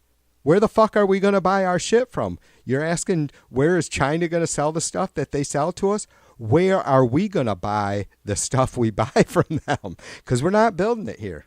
We just, you know why? Because Americans like to get paid well, and we like to pay as little for stuff as possible. Those aren't terrible things, to want to get paid good and to, not get robbed every time you go to the store for something, right? But they don't work well together when it's all in the same boat, right? Or house, right? I've used the analogy before about people building cars and getting paid. Look, whatever it is they get paid, I don't want to tell anybody that they get paid too much. I don't necessarily believe that, and then not being able to afford to buy the same car they're building, even though they're getting paid a lot of money, right? Like, it's a very, people say, and I'm obviously I guess I have to make it clear that I am all about supporting American businesses. That's not what this is about. That's not necessarily the best thing for America economically, right? All across the board, whether it's pay rates, right? Profit margins. It's we're not going to be able to produce. And I'm not saying if there's some, and I've said this before, like, in the context of companies, there being such a huge gap between CEOs, upper management, and hourly workers, right? Laborers, whatever, in these companies. Like, in the 50s and 60s, it might have been 10 to 40%. Or 10 to 40 times more. And it's hundreds and hundreds of times more, and obviously it varies at all levels. But if there is, this was in relation to folks being paid, or, there being these companies getting absolutely fucking wealthy, a few people, and the people that are working for them, their dedicated employees, being able to, barely being able to survive. Like, Walmart is a great example. They, and I haven't looked in forever, but it was 2015 that they, because I'll never forget this shit, they profited $5 billion that year, and they had, like 36% of their employees were on government assistance. How does that square? I'm not kidding you. How that does not make sense, because you're not getting government assistance because you're terrible at managing money. That's all. They don't give a fuck what you do with your money. They want to know what your income is, and that's how government assistance, whether you get it or not, is based. So how is a company that profits $5 billion in a year have the largest, that's what it was, the largest percentage of employees of any American business on government assistance? Why aren't the Democrats screaming about that shit? I'm serious. Why are they not screaming about that shit? And so when you go to talk about taxing these businesses and giving them tax breaks as another big pet peeve of mine with the Democrats is why they aren't bitching about this fucking bullshit. Tax breaks do not fucking create jobs. Tax breaks for companies do not create jobs. You know what creates jobs? You guys know it. What is it? Demand? So it doesn't fucking matter what the absolute cost is if there's this much profit to be made after all the bills are paid. That's a business. That's a successful business. Isn't it? If you're not losing money, everybody's being paid, including yourself. People are being paid like, wow, right? Where's the profit going? If the CEOs are being paid extremely well, the management's being paid well, your employees, your general labor are being paid as well as any other general labor or entry level position in the United States.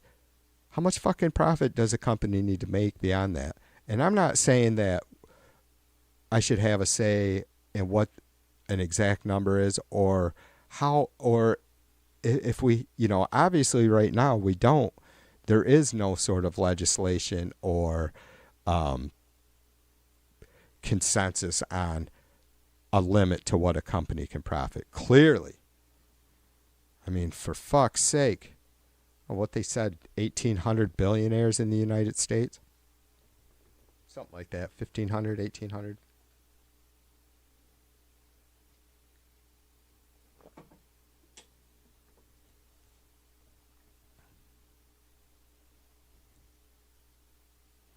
Jason's Fed chair gave America. Am I behind? Oh, I am. Jay said this a couple minutes, 10 minutes ago. Fed chair gave America the best post-pandemic economic recovery of the G20, and the guy who bankrupted 6 casinos wanted to replace him with someone with Fox and Friends weekend market is pissed. Yeah. We made the soft landing, and we're the economy to be jealous of until January. We're the economy to be jealous of until January.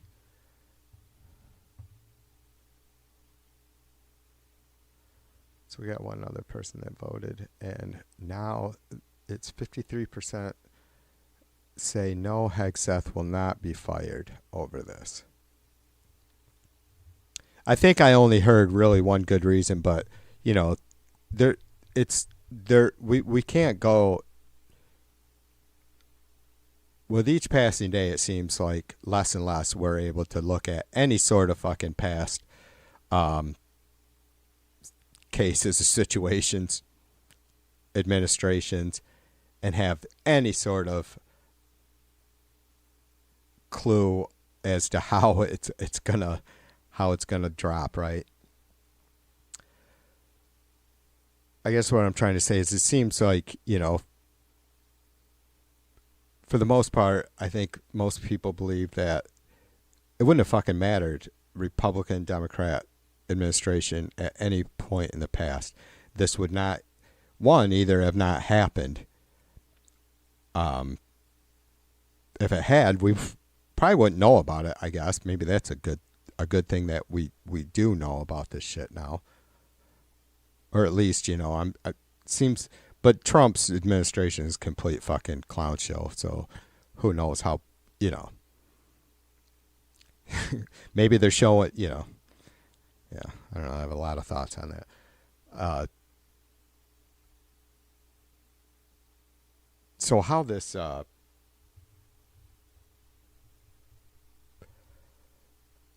it just seems odd that, Hegseth wouldn't be fired. But, then, like I said earlier, too, it's unbelievable that the motherfucker got the position in the first place, right? And then we start thinking about the nomination process and what a complete failure the Senate is. And, yeah, I don't see Trump. So the really only good kind of answer that I seen from anybody today was Retzi saying that Trump just is, there's no fucking way that motherfucker's gonna concede and fire Hegseth. He's absolutely furious, probably because, all the negative tension. But yeah, that would be admitting failure after, how long? 2 months? How long's Hegseth been the fucking destruction secretary?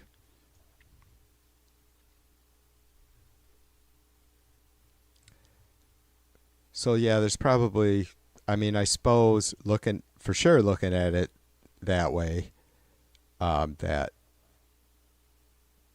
Trump doesn't admit failure, and so firing people that he personally chose and you know, I guess I suppose he must look at it differently than like his apprentice show or whatever, firing people maybe because they were competing for a job and he hadn't actually, hired someone. I wonder how all those people that didn't they get guaranteed a job, whoever won each season or whatever, some bullshit.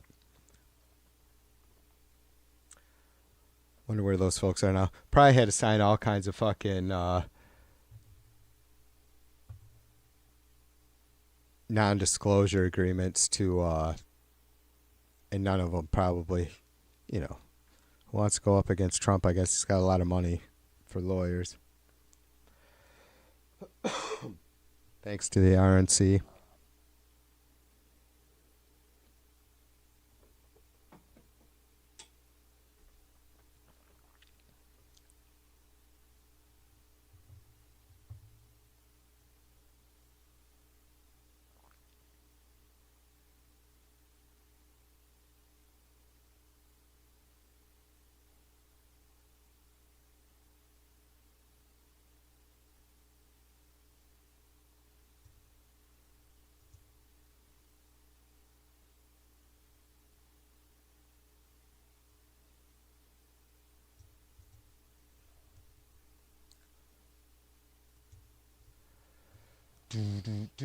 Never there.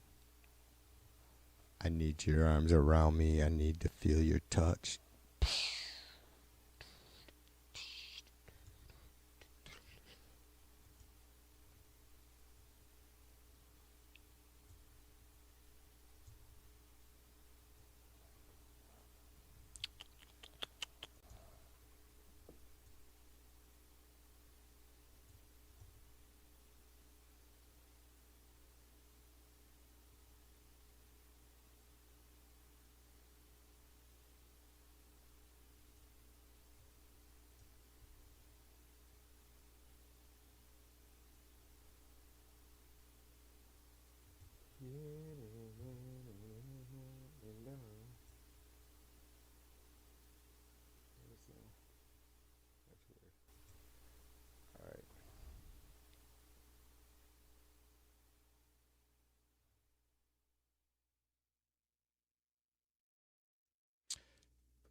Oh, that's weird. Oh, it does disappear. Oh, I must have my fucking camera mic turned on one of these scenes. I think that's why I was getting a little bit of echo for a second earlier. Whatever. I'm still learning. All right, I could probably sit here and fucking go on and on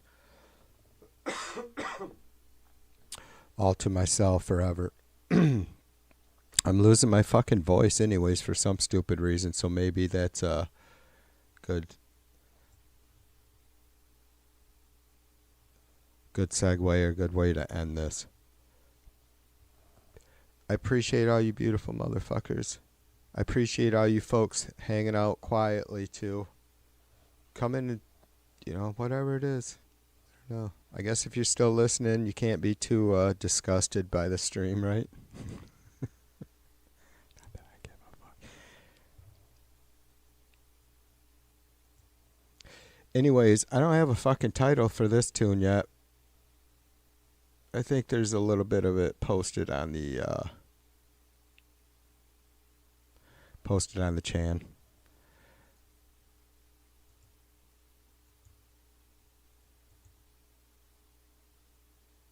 I just have it as Middle Eastern metal. All right, you guys be good. I'm going to throw you a little bit of more TV2 noise on my way out. I'll see you soon, all right? Peace and love. TV2 out.